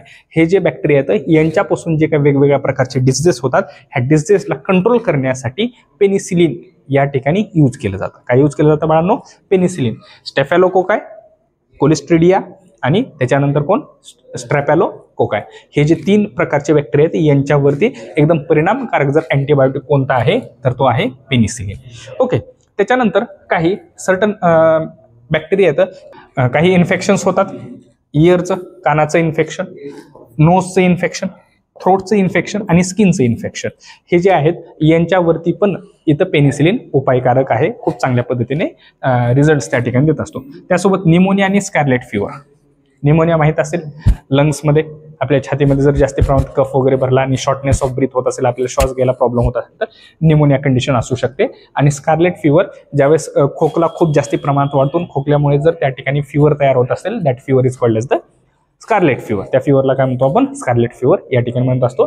आणि याच्यावरती पेनिसिलिन खूप उपयोगी आहे. It is used in the treatment of such diseases. समजतंय? डायरेक्ट MCQज याच्यावरती विचारले जातात. चला तर आता नेक्स्ट पार्टमध्ये आपण पाहणार आहोत हार्मफुल मायक्रो ऑर्गॅनिझम्स. कोणते पाहिजेत बाळांनो? Harmful micro organisms. या अगोदरच्या पार्टमध्ये आपण काय स्टडी केलेले आहेत? आतापर्यंत आपण जे स्टडी केलेले आहेत ते कोणते आहेत? युजफुल मायक्रो ऑर्गॅनिझम्स आहेत. ओके, आता नेक्स्ट पार्ट जो आपण स्टडी करतोय याच्यामध्ये आपण काय पाहणार आहोत? Harmful micro organisms. कोणते? हार्मफुल, जे आपल्यासाठी खूप घातक आहेत. ते आपल्यासाठी चांगले आहेत का? नाही. अशा प्रकारच्या मायक्रो ऑर्गॅनिझम्सला harmful. The micro organisms which are going to cause any kind of harm to any living organism, such micro organisms are called as the harmful micro organisms. चला तर आता याच्यामध्ये सर्वात पहिल्यांदा जो आपण पाहणार आहोत कोणता मायक्रो ऑर्गॅनिझम आहे जो सर्वात जास्त आपल्याला दुखापत करतो किंवा हानिकारक आहे, तो म्हणजे कोणता? चला, दिसतंय आपल्याला बोर्डवरती. कोणता आहे बाळांनो? Yes, fungi. आता फंगी जो आहे, सर्वांना माहिती आहे फंगी, आपण त्याला बुरशी म्हणतो. बुरशी कुठे येते हो फंगी? कुठे येते? चल आता बघा, ज्या ठिकाणी ओलावा आहे, ज्या ठिकाणी सनलाईट पडत नाही डायरेक्टली, ओके, म्हणजे जो भाग सावलीमध्ये आहे, the part which is present in the shadow region and where there is a moisture, there is a formation of a fungus. आणि त्याच ठिकाणी कोण तयार होत असतंय? फंगस तयार होतंय. कोण तयार होतंय? फंगस त्या ठिकाणी तयार होत असते. तर मग आता आपण फंगस बद्दलची काही माहिती या ठिकाणी पाहूया. तर सर्वप्रथम या ठिकाणी microscopic spores of fungi are present in the air. आता बघा बाळांनो, आपण या ठिकाणी एक एक्झाम्पल पाहूया. बघा, आपण शाळेमध्ये जाताना आपण टिफिन घेऊन जातो, टिफिन खातो, डबा खाल्ला आपण. आता आपण त्याला धुवून ठेवलं किंवा विना धुता जरी आपण ठेवलं त्याला आणि पॅक करून ठेवलं त्याला, आणि सपोज आपला डब्बा आज शाळेमध्ये विसरला, घरी घेऊन जायचा जो आहे तो विसरला, काही कारणास्तव विसरला आणि शाळेला पुढे 2 दिवस सुट्ट्या होत्या. आणि मग आपण 2 दिवसाच्या नंतर शाळेत गेलो, शाळेत जाऊन पाहतो आपला टिफिन आहे का तिथे? येस आहे, तो तिथे टिफिन आहे. मग आपण त्याला उघडून पाहिलं तर आतमध्ये आपल्याला काय दिसणार आहे? यस, सांगा लवकर. आपल्याला त्या ठिकाणी कापसासारखं काही स्ट्रक्चर त्या ठिकाणी आपल्याला पाहायला भेटेल, अ कॉटन लाईक स्ट्रक्चर त्या ठिकाणी आपल्याला पाहायला भेटेल. ते कोण आहे बाळांनो? ते आहे आपला फंगाय. कोण आहे तो? फंगाय. त्याला आपण बुरशी म्हणतो. मग त्या स्ट्रक्चर आपल्याला तिथं पाहायला भेटेल. मग आता मला एक सांगा, आपण ज्यावेळेस टिफिन क्लोज केलेला होता त्यावेळेस आपण असं सांगितलं होतं का फंगायला की मी इथं टिफिन ठेवतो, तू आतमध्ये जाऊन बस, असं आपण सांगितलेलं होतं का? नाही. मग त्या ठिकाणी टिफिनच्या आतमध्ये ते फंगाय गेले कुठून? आपण तर टिफिन पॅक करून ठेवलेला होता. मग तरी पण त्या ठिकाणी आतमध्ये ते फंगस डेव्हलप कसं काय झालं? How did it form there? तर बघा, याचं खूप सोपं आन्सर आहे. ते म्हणजे काय आहे की आपल्या ऍटमॉस्फिअरमध्ये, एअरमध्ये फंगसचे किंवा फंगीचे त्या ठिकाणी स्पोर्स असतात, जे कसे आहेत? मायक्रोस्कोपिक आहेत. जे आपल्याला दिसतात का? नाही. आता या ठिकाणी आहेत का? यस, या ठिकाणी आहेत. स्पोर्स आहेत का? यस, या ठिकाणी इथे स्पोर्स आहेत. आणि मग हे स्पोर्स, मग इथे फंगस कसं काय तयार होत नाहीये? तर मी काय सांगितलं, तर फंगस डेव्हलप होण्यासाठी त्यांच्या फेवरेबल कंडिशन्स झाल्या पाहिजेत. आणि कोणत्या त्या फेवरेबल कंडिशन्स? एक म्हणजे त्या ठिकाणी सनलाईट नाही पोहोचली पाहिजे, त्याच्यानंतर त्या ठिकाणी शॅडो पाहिजे पूर्णपणे, आणि त्या ठिकाणी मॉइश्चर पाहिजे. जरी सपोज शॅडो असेल आणि मॉइश्चर जर नसेल तर फंगाय तयार होईल का? नाही. मग ज्यावेळेस आपण टिफिन क्लोज करून ठेवला त्या ठिकाणी काय होतं? आतमध्ये मॉइश्चर होतं, आणि त्या मॉइश्चरमुळे त्या हवेसोबत पॅक झालेले जे काय स्पोर्स होते यांना फेवरेबल कंडिशन्स भेटल्या आणि काय तयार झालं? त्या ठिकाणी फंगस तयार झालं. समजलं का? समजतंय? ओके, चला. आता बघा, तर फंगसचे स्पोर्स सर्वत्र पसरलेले असतात. ज्या ठिकाणी त्यांना फेवरेबल कंडिशन्स मिळतील त्या ठिकाणी ते काय करतात? ग्रो होण्यास सुरुवात होतात. तर बघा, if there is sufficient moisture, spores germinate on a cotton, fabric, gunny bags, leather, woollen items etc. तर बघा, जर फेवरेबल कंडिशन असतील म्हणजे मॉइश्चर आणि त्या ठिकाणी कसल्याही प्रकारचं सनलाईट येत नाही अशा प्रकारचे जर असतील, तर कॉटन फॅब्रिक जर असेल तर कॉटन फॅब्रिक वरती पण त्या ठिकाणी फंगस डेव्हलप होतं. गनी बॅग्स, आपल्याकडे ते सुतोळीचे पोते असतात त्या पद्धतीचे गनी बॅग्स, ओके, जे की आपले जे क्रॉप्स वगैरे असतात हे स्टोअर करून ठेवण्यासाठी जे बॅग्स वापरल्या जातात त्यांना गन्नी बॅग्स म्हणत असतो. लेदर असेल, शूज वगैरे असतील, पावसामध्ये भिजले केले आणि आपण तसंच ठेवलं, त्यांना व्यवस्थितपणे आपण त्यांना उन्हामध्ये वाळू घातलं नाही किंवा त्याची प्रॉपर केअर जर घेतली नाही तर त्या ठिकाणी काय तयार होणार आहे, बुरशी लागते त्याला, फंगस. वुडन मटेरियल्सला पण खूप जास्ती प्रमाणात त्या ठिकाणी ड्यू टू द मॉइश्चर काय होत असतं, फंगस त्या ठिकाणी डेव्हलप होत असतं. आता बघा, आता नेक्स्ट पॉइंट, द फंगल हायपे कशा पद्धतीने हे प्रोसेस करतात, म्हणजे ज्यावेळेस फंगी त्या ठिकाणी डेव्हलप होत असतं तर यांची प्रोसेस काय काय असते काय काय नाही. The fibres of the fungi penetrate deep in to the material to obtain the nutrition and to reproduce. तर बघा, आता नेमकं कशा पद्धतीने हे आपली प्रोसेस घडवून आणतात, आपलं ग्रोथ त्या ठिकाणी घडवून आणतात. ज्या ज्या वेळेस त्यांना मॉइश्चर भेटलं त्या ठिकाणी फंगल स्पोर्स तयार झाले आणि हे ग्रो करणार येतं.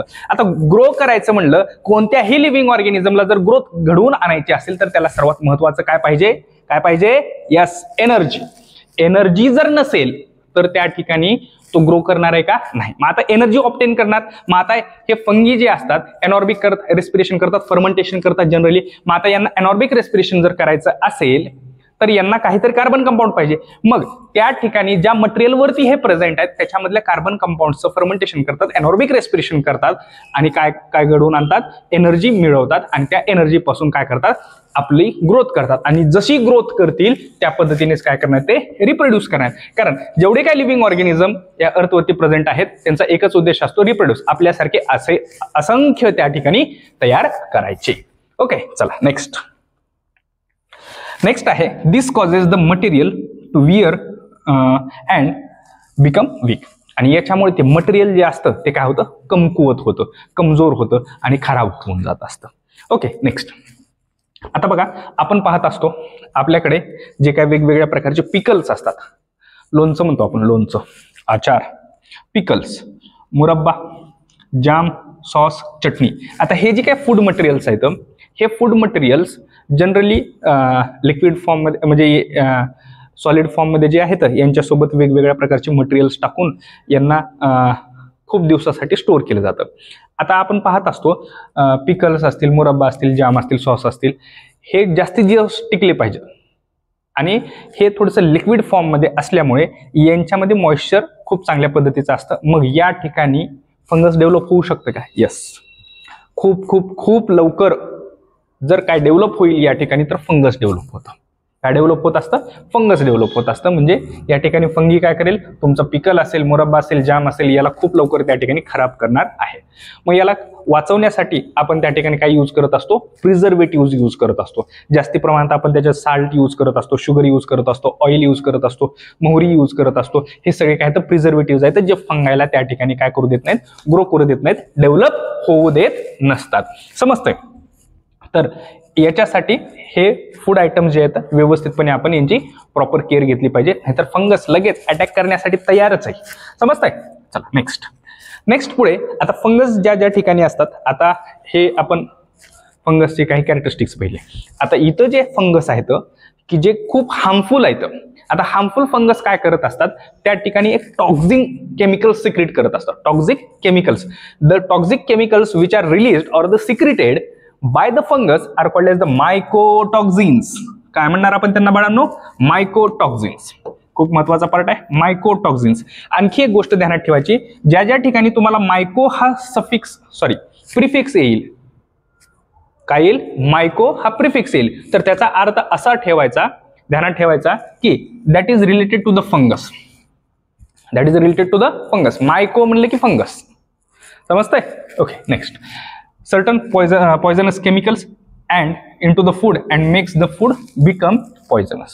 आणि फंगस जर त्या ठिकाणी डेव्हलप झालेलं असेल कोणत्याही फूडमध्ये तर अशा प्रकारचं फूड आपण कधीही खाऊ नये, कारण ते फूड पॉइझनस झालेलं असतं. त्याच्या आतमध्ये मायकोटॉक्झिन्स असतात आणि त्याच्यामुळे आपल्याला खूप मोठा प्रॉब्लेम त्या ठिकाणी होऊ शकतो. Even in some cases death पण त्या ठिकाणी होऊ शकत असते. तर खराब झालेले जे काही फूड प्रोडक्ट्स असतात कधीही आपण खायचे नाहीत.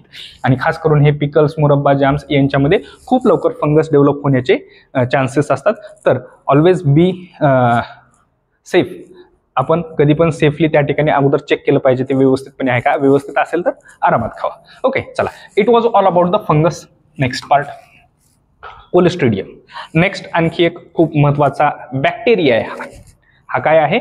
बॅक्टेरिया. खूप इम्पॉर्टंट बॅक्टेरिया आहे. आणि या बॅक्टेरियावरती जे काही क्वेश्चन येतात ते जनरली फूड पॉयझनिंगचे क्वेश्चन्स येतात. कोणते येतात? Food poisoning. फूड पॉयझनिंग मधला खूप इम्पॉर्टंट पार्ट आहे कोलिस्ट्रिडियम. तर बघा, आता हा जो काय बॅक्टेरिया आहे, which spoil cooked food are called as the clostridium. बघा, याची डेफिनेशनच कशा पद्धतीने दिलेली आहे. अशा प्रकारचा बॅक्टेरिया जो आपल्याला तयार केलेला, शिजवलेले जे काही अन्न पदार्थ आहेत यांना खराब करण्याची ॲबिलिटी ज्याच्यामध्ये आहे तो म्हणजे कोलिस्ट्रिडियम. कोणता आहे तो? कोलिस्ट्रिडियम आहे. म्हणजे खूप घातक आहे हा. ओके, चला. तर about 100 different species of this bacterium are present. 100 पेक्षा जास्त त्या ठिकाणी कोलिस्ट्रिडियमच्या वेगवेगळ्या स्पीसीज या ठिकाणी प्रेझेंट आहेत. जसं की आता आपण या ठिकाणी पण बघू शकतो. कोलिस्ट्रिडियम टिटॅनी अशा पद्धतीचं आहे. कोलिस्ट्रिडियम परफ्रिजेन्स, ओके, हे अशा पद्धतीचे आहेत. कोलिस्ट्रिडियम बोटोलिनम, कोलिस्ट्रिडियम डिफिसिले, ओके, असे डिफरंट टाइप्स आहेत. पण हे सगळे कोण आहेत? कोलिस्ट्रिडियमच आहेत. कोण आहेत? कोलिस्ट्रिडियम. आता या ठिकाणी आपण पाहू शकतो हे थोडेसे रॉड शेप आहेत. येस, काय आहेत? Rod shape. तर बघा, 100 different types of bacteria are used. Some are free living whereas some live in the alimentary canal of the humans and the other animals. तर बघा मित्रांनो, या ठिकाणी जे काय कोलिस्ट्रिडियम आहेत याच्यातले काही जण हे फ्री लिव्हिंग आहेत. फ्री लिव्हिंग म्हणजे कसे असतात? Which R not depend upon the other. हे बोंबलत फिरतात इकडे तिकडे तिकडे इकडे. अशांना आपण काय म्हणत असतो? फ्री लिव्हिंग म्हणत असतो. काय म्हणत असतो आपण यांना? फ्री लिव्हिंग म्हणत असतो. दुसरा प्रकार जो आहे, दुसरा प्रकार काय आहे तर ते एलिमेंटरी कॅनल मध्ये प्रेझेंट असतात. कोणाच्या? तर काही ह्युमन्सच्या as well as the animals. Other animals जे आहेत यांच्या एलिमेंटरी कॅनल, जनरली लार्ज इंटेस्टाईनचा जो काय पार्ट असतो त्यामध्ये हे प्रेझेंट असतात. आणि हे एनॉर्बिक आहेत, त्याच्यामुळे आतमध्ये, बॉडीच्या आतमध्ये ते तिथं राहू शकतात. And they help in the defecation. डिफिकेशनची आपली जी काही प्रोसेस असते त्याच्यामध्ये फॉर्मेशन ऑफ द फिसेस याच्यामध्ये काय करतात? ते मदत करत असतात. तर त्या ठिकाणी प्रेझेंट असतात. चला, next. These are rod shape bacteria. आताशीच आपण सांगितलं, या फिगर्समध्ये आपण पाहून सांगू शकतो की रॉड शेप दिसत आहे. Okay, next. आणि त्यांचे जे स्पोर्स असतात, these are the bottle shaped endospores in the adverse conditions. याच्यावरती होम बाबामध्ये प्रश्न विचारलेले आहे. आणि शाहू स्क्रीनिंगचे जे क्वेश्चन्स आहेत मी तुम्हाला लास्टली त्या ठिकाणी सेपरेटली घेतो. ओके, चला. तर आता बघा, बॉटल शेप एंडोस्पोर्स आहेत. यांचे एंडोस्पोर्स कोणते आहेत? बॉटल शेप एंडोस्पोर्स आहेत, which are released in the adverse condition. ज्यावेळेस अनफेवरेबल कंडिशन असतील, कोणत्या कंडिशन्स असतील बाळांनो? अनफेवरेबल कंडिशन्स असतील, bottle shape endospores which are released everywhere. आणि हे रिलीज केले जातात ज्यावेळेस यांना फेवरेबल कंडिशन भेटतील, त्याच्यापासून बॅक्टेरिया तयार होतील. समजतंय? नेक्स्ट. आता बघा, one special characteristics of this bacteria is they cannot withstand the normal oxygen level of the air because they grow in the anaerobic conditions. आता आणखी एक सर्वात महत्वाचा स्पेशल पॉइंट आहे यांचा. काय आहे? यांना ऑक्सिजन सहन होत नाही. नॉर्मल ऑक्सिजन लेवल जे आहे, नॉर्मल ऑक्सिजनला या ठिकाणी या ज्या बॅक्टेरिया आहेत, या बॅक्टेरिया काय असतात? अनफेवरेबल आहेत, अनस्टेबल आहेत. अनस्टेबल कारण काय?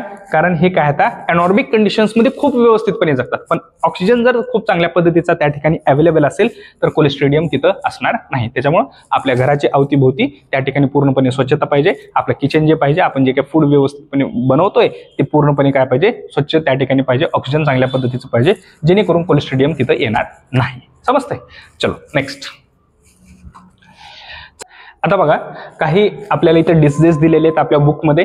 डिसीजेस दिलेले आहेत, त्याच्यानंतर त्यांचा पॅथोजन, कॉझल ऑर्गॅनिझम, ते डिसीजेस कोणामुळे होतात, त्याच्यानंतर त्यांचा दिलेला आहे मोड ऑफ इन्फेक्शन, ते कशामुळे पसरतात, एका व्यक्तीपासून दुसऱ्या व्यक्तीला याची लागण कशामुळे होते ते, आणि याच्यापासून स्वतःला वाचवण्यासाठी काही प्रिव्हेंटिव्ह मेजर्स आपल्याला करायचे आहेत, ते पण या ठिकाणी दिलेले आहेत. हे खूप इम्पॉर्टंट पार्ट आहे, कारण याच्यावरती खूप चांगल्या पद्धतीचे क्वेश्चन्स दोन्ही एक्झाम्समध्ये, शाहू स्क्रीनिंग असेल किंवा कोणता आपला होमबाबाची एक्झाम असेल, दोघांमध्ये पण इथे कव्हर केलेलं आहे. चला, तर सर्वात पहिला जो दिलेला आहे तो म्हणजे एड्स आहे, अक्वायर्ड इम्युनो डिफिशियन्सी सिंड्रोम. कोणता आहे? Acquired immuno deficiency syndrome, long form आपल्याला माहित पाहिजे. आणि हा डिसीज कोणामुळे होत असतो? HIV virus. HIV व्हायरस म्हणजे ह्युमन इम्युनो डिफिशियन्सी व्हायरस, याच्यामुळे या ठिकाणी होत असतो. आता हा जो काय व्हायरस आहे, हा व्हायरस ऍक्च्युअल मध्ये कुठे प्रेझेंट असतो? जो काय इन्फेक्टेड व्यक्ती आहे, हे या इन्फेक्टेड व्यक्तीच्या ब्लडमध्ये, सेमेनमध्ये, आणि ती जर व्यक्ती जर फिमेल असेल and suppose she is secreting the milk, then in the milk also there is a presence of HIV virus. HIV virus त्या ठिकाणी प्रेझेंट असतो. तर एका संक्रमित व्यक्तीपासून, इन्फेक्टेड पर्सनच्या ब्लडच्या कॉन्टॅक्टमध्ये किंवा सेमेनच्या कॉन्टॅक्टमध्ये, किंवा ती जर मदर असेल तर मदरचा जो मिल्क असतो त्याच्या कॉन्टॅक्टमध्ये जर एखादा अनअफेक्टेड व्यक्ती जर त्या ठिकाणी येत असेल तर त्याला पण त्या ठिकाणी काय होऊ शकतं? एड्स त्या ठिकाणी होऊ शकतो. याच्यासाठी प्रिव्हेंटिव्ह मेजर काय आहे? Safe sexual contact, avoid reuse of needles and injection. जे काही इंजेक्शन्स आणि निडल्स असतात हे प्रत्येक वेळी नवीन वापरले पाहिजेत. एका व्यक्तीचं सिरिंज किंवा निडल इंजेक्शन जे असतात ते दुसऱ्यांना त्या ठिकाणी वापरले नाही पाहिजे, कारण माहिती नसतं कोणत्या व्यक्तीला कोणता डिसीज आहे ते. So proper care should be taken. त्याच्यानंतर नेक्स्ट आहे आपल्याकडे hepatitis. Hepatitis it is again further it is caused by the virus. हा पण व्हायरसमुळे त्या ठिकाणी होत असतो. आणि याची लागण कशामुळे होते किंवा हा पसरतो कशामुळे? तर through the contaminated water and the food. Contaminated food and वॉटरपासून हा त्या ठिकाणी काय होत असतो? पसरत असतो. मग याच्यासाठी प्रिव्हेंटिव्ह मेजर काय आहे बाळांनो? तर clean and filtered water and proper storage of food. चांगल्या पद्धतीचं फूड खायचं, त्याला व्यवस्थितपणे स्टोअर करून ठेवायचं, त्याला दूषित होऊ द्यायचं नाही. पाणी जे आहे पाणी स्वच्छ आणि व्यवस्थितपणे फिल्टर्ड वॉटर प्यायचं जास्तीत जास्त. ओके, नेक्स्ट आहे इन्फ्लुएन्झा. कॉमनली आपल्याकडे सर्वात जास्त जो डिसीज स्प्रेड होतो तो म्हणजे इन्फ्लुएन्झा. ते आपण म्हणतो ना, कसं तरी होत आहे, नाक दुखत आहे, घसा दुखत आहे, डोळे दुखत आहेत, डोकं दुखत आहे. ओके, डॉक्टरकडे गेले, डॉक्टर व्हायरल झाले. व्हायरल म्हणजे कोण आहे? तो इन्फ्लुएन्झा आहे. ऍक्च्युअल मध्ये कोण आहे? Influenza. It is caused by the virus. व्हायरसमुळे डिसीज जे असतात ते व्हायरल होतात. व्हायरल खूप पसरतात खूप लवकर. Contact with the infected person. तुमच्या मित्राला जर सर्दी झालेली असेल आणि तुम्ही त्याच्यासोबत जर बसलात त्या ठिकाणी, तर दुसऱ्या दिवशी तुम्हाला पण सर्दी होणार. का होणार? कारण तो इन्फेक्टेड आहे आणि त्याच्यापासून तो व्हायरस तुमच्या बॉडीमध्ये एंटर करतो. याच्यासाठी आपल्याला काय पाहिजे? पर्सनल हायजीन, आपली स्वतःची स्वच्छता त्या ठिकाणी आपण ठेवली पाहिजे. ज्यावेळेस आपण शिंक वगैरे येते करते त्यावेळेस आपण त्याला हँडकर्चीफ यूज केला पाहिजे, हँडवॉश व्यवस्थितपणे आपण केला पाहिजे. आणि त्यासोबतच avoiding contact with the infected person. ज्या व्यक्तीला सर्दी वगैरे झाली त्याच्यापासून 2 गज की दूरी. यस, नाहीतर काय नाही, सर्दी लगेच नाक गळायला सुरू. Next, chicken pox and measles. हा पण कसा इथे व्हायरस डिसीज आहे. कोणामुळे होतात हे? तर contact with the infected person. जो काही इन्फेक्टेड पर्सन आहे त्याच्यासोबत जर आपला जर कॉन्टॅक्ट होत असेल तर त्या ठिकाणी काय होणार आहे? मिझल्स तिथं होऊ शकतात. याच्यासाठी काय आहे ऑप्शन आपल्याकडे? Preventive measures. एक तर आपण वॅक्सिनेशन केलं पाहिजे आणि अनकंटॅमिनेटेड वॉटर, क्लीन फूड. सर्वात महत्त्वाचं आहे आपलं फूड अँड वॉटर. कारण सर्वात जास्त आपल्या बॉडीमध्ये जर पॅथोजन्स कुठून एंटर करत असतील तर ते एंटर करत असतात कंटॅमिनेटेड फूड अँड वॉटर, दूषित अन्न व पाणी. समजतंय? Bird flu and swine flu. सर्वात पहिल्यांदा बर्ड फ्लू आपण पाहता. Bird flu it is mainly disease of the बर्ड्समध्ये होणारा, आणि खास करून जे चिकन्स असतात, चिकन्स कोंबड्या जे का आपण खातात ना लोक, तर ते जे चिकन्स असतात चिकन्समध्ये खूप जास्त प्रमाणात होणारा हा डिसीज आहे. याचा जो फॉर्म्युला आहे याच्यावरती पण क्वेश्चन विचारला जातो. What is the formula of the, किंवा याचा H7N9. ओके, हा जो आहे हे कशासाठी यूज केलं जातं? तर बर्ड फ्लूसाठी यूज केलं जातं. त्यासोबतच स्वाईन फ्लू जो आहे, आपल्याकडे जे सर्वात सुंदर प्राणी असतात, डुक्कर म्हणतो आपण त्यांना, तर हे जे डुकरं असतात यांच्यामध्ये स्वाईन फ्लू होत असतो. ओके, यांच्यामुळे झालेला आहे H1N1. ओके, आणि काही केसेसमध्ये हे ह्युमन्सला पण इन्फेक्ट झालेलं आहे. आपल्याला त्या पद्धतीचे क्वेश्चन विचारले जात नाहीत. आपण फक्त एवढं ध्यानात ठेवायचं, बर्ड फ्लू H7N9 आणि swine flu H1N1. It is caused by the virus contaminated with the contact with the infected birds and the animals. अशा प्रकारच्या ॲनिमल्सच्या कॉन्टॅक्टमध्ये जर तुम्ही येत असाल तर तुमच्याकडे पण हा डिसीज त्या ठिकाणी होऊ शकतो. प्रिव्हेंटिव्ह मेजर काय आहे? Personal hygiene and properly cook meat. जे नॉनव्हेज खाणारे लोक आहेत त्यांच्यामध्ये बर्ड फ्लू होण्याचे चान्सेस असतात. जर सपोज ते जे चिकन आहे त्या चिकनला जर त्या ठिकाणी बर्ड फ्लू झालेला असेल तर त्यासाठी काय करायचं? जे काय मीठ आहे, रॉ मीठ खाणं कधीही टाळायचं. काही लोक कच्चं मीठ खातात, ते की एकदम चुकीचं आहे. कुकड मीठ म्हणजे ते जे काय मीठ आहे त्याला व्यवस्थितपणे शिजवलेलं पाहिजे, जेणेकरून त्या ठिकाणी जे काय पॅथोजन्स असतील ते त्या ठिकाणी काय होऊन जातील? मरून जातील. नेक्स्ट आहे डेंगू. सर्वांसाठी कॉमन आहे, माहिती आहे सर्वांना. ओके, आता डेंग्यूमध्ये काय होत असतं, भरपूर जण काय करतात, डेंग्यू कोणामुळे होतो असं जर प्रश्न विचारला तर सर्वात पहिल्यांदा डोळे झाकून सांगतात मॉस्किटो, मच्छरमुळे होतो. नाही, तर त्याचा आन्सर आहे dengue it is a viral disease, व्हायरसमुळे होत असतो. मग मॉस्किटो चावल्याने होतो ना तो, नाही. मग मॉस्किटोचं काय आहे, मॉस्किटो हा कॅरियर आहे. या ठिकाणी मॉस्किटो मार्फत एका व्यक्तीपासून दुसऱ्या व्यक्तीला हा पसरतो, पण ऍक्च्युअल मध्ये होतो कोणामुळे, तर व्हायरसमुळे. मॉस्किटो काय कॅरी करत असतो, या व्हायरसला कॅरी करतो. एकाच्या बॉडीमधून व्हायरस काय करतो, व्हायरसला उचलतो आणि दुसऱ्याच्या बॉडीमध्ये नेऊन इंजेक्ट करतो. ओके, मस्त पैकी सुईने. त्याच्यानंतर याच्यासाठी काय, क्लीननेस ऑफ द सराउंडिंग, आपलं जे सराउंडिंग आहे ते व्यवस्थितपणे क्लीन ठेवा, त्या ठिकाणी मच्छर वगैरे तयार होऊ नये अशा पद्धतीचं आपलं सराउंडिंग ठेवा. त्यासोबतच preventing stagnation of the water, पाणी जे आहे पाणी एका ठिकाणी थांबू देऊ नका. म्हणजे गटार वगैरे जर असेल तर ती वाहती असेल तर मच्छर होणार नाही, बट त्या गटारीचं पाणी जर एका ठिकाणी साचत असेल तर त्या ठिकाणी काय होणार, मच्छर डेव्हलप होतात. किंवा स्वच्छ पाणी जरी असले आणि ते एका ठिकाणी जर गोळा होत असेल, साचत असेल, तर त्या ठिकाणी पण मॉस्किटो तयार होत असतात. तर याला काय करायचं, पूर्णपणे प्रिव्हेंट करायचं. चला, आणखी काही डिसीजेस आहेत आपल्याकडे, जसं की निमोनिया. निमोनिया हा बॅक्टेरियल डिसीज आहे. कोणता डिसीज आहे बाळांनो, बॅक्टेरियल डिसीज आहे. याच्यामध्ये काय होत असतं, it is spread by the droplet infection. Droplet infection आपण करोनाच्या याच्यामध्ये आपण पाहिलेलं आहे. करोना जो काय स्प्रेड होता तो पण ड्रॉपलेट इन्फेक्शन होता. म्हणजे एक व्यक्ती जो आहे, एका व्यक्तीने शिंकलं, तर ज्यावेळेस तो शिंकतो त्यावेळेस त्याच्या बॉडीतून काही ड्रॉपलेट्स बाहेर पडतात. ते जे ड्रॉपलेट्स असतात त्याच्यामध्ये त्या बॅक्टेरिया असतात which are going to cause the pneumonia. तर हा पण जो आहे इन्फेक्टेड पर्सन पासूनच त्या ठिकाणी काय होणार आहे, स्प्रेड होणार आहे. तर अशा प्रकारच्या इन्फेक्टेड पर्सन पासून कधी पण 4 हात लांब राहा. 2 गज दुरी म्हणतात, आपण 4 हात लांब राहायचं. ओके, डिसीज होणार नाही. त्याच्यानंतर नेक्स्ट आहे आपल्याकडे leprosy. Leprosy it is caused by the bacteria. हा कशामुळे कॉज झालेला आहे, बॅक्टेरियामुळे कॉज होतो. आणि हा जो आहे हा कधी तयार होतो, long term contact with the infected person. जो काही इन्फेक्टेड पर्सन आहे, ज्याला पहिल्यापासून लेप्रेसी झालेला आहे, generally it is a disease of a skin, स्किनचा डिसीज आहे. आणि जर सपोज अशा व्यक्तीच्या कॉन्टॅक्टमध्ये जर तुम्ही असाल आणि ते पण long term, not for the short term, long टर्मसाठी जर कॉन्टॅक्टमध्ये असाल तर त्या ठिकाणी काय डेव्हलप होऊ शकतं, लेप्रेसी डेव्हलप होऊ शकते. चला, नेक्स्ट आहे याच्यामध्ये प्रिव्हेंटिव्ह मेजर काय, avoiding contact with the infected person and their belongings. कोणाचेही कपडे घालायचे नाहीत, कोणाचेही शूज घालायचे नाहीत.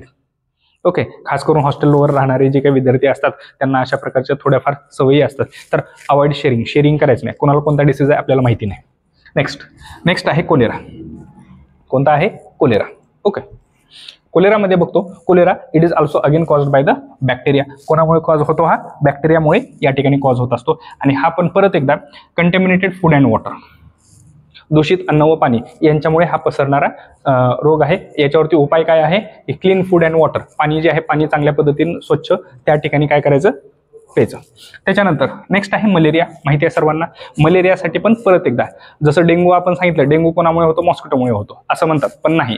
त्याच पद्धतीने मलेरिया जो असतो, मलेरिया पण त्या ठिकाणी मॉस्किटो बाईटमुळे होत नाही, तर तो होतो प्रोटोझोआ, प्लाझ्मोडियम वायवॅक्स हा त्याचा कॉझल ऑर्गॅनिझम आहे, त्याच्यामुळे होत असतो. मग बॅक्टेरिया मॉस्किटो काय करत असतो, तर मॉस्किटो काय करणार आहे, तो जो प्लाझ्मोडियम आहे त्या प्लाझ्मोडियमला एका व्यक्तीच्या ब्लडमधून घेतो आणि दुसऱ्या व्यक्तीमध्ये नेऊन इंजेक्ट करतो.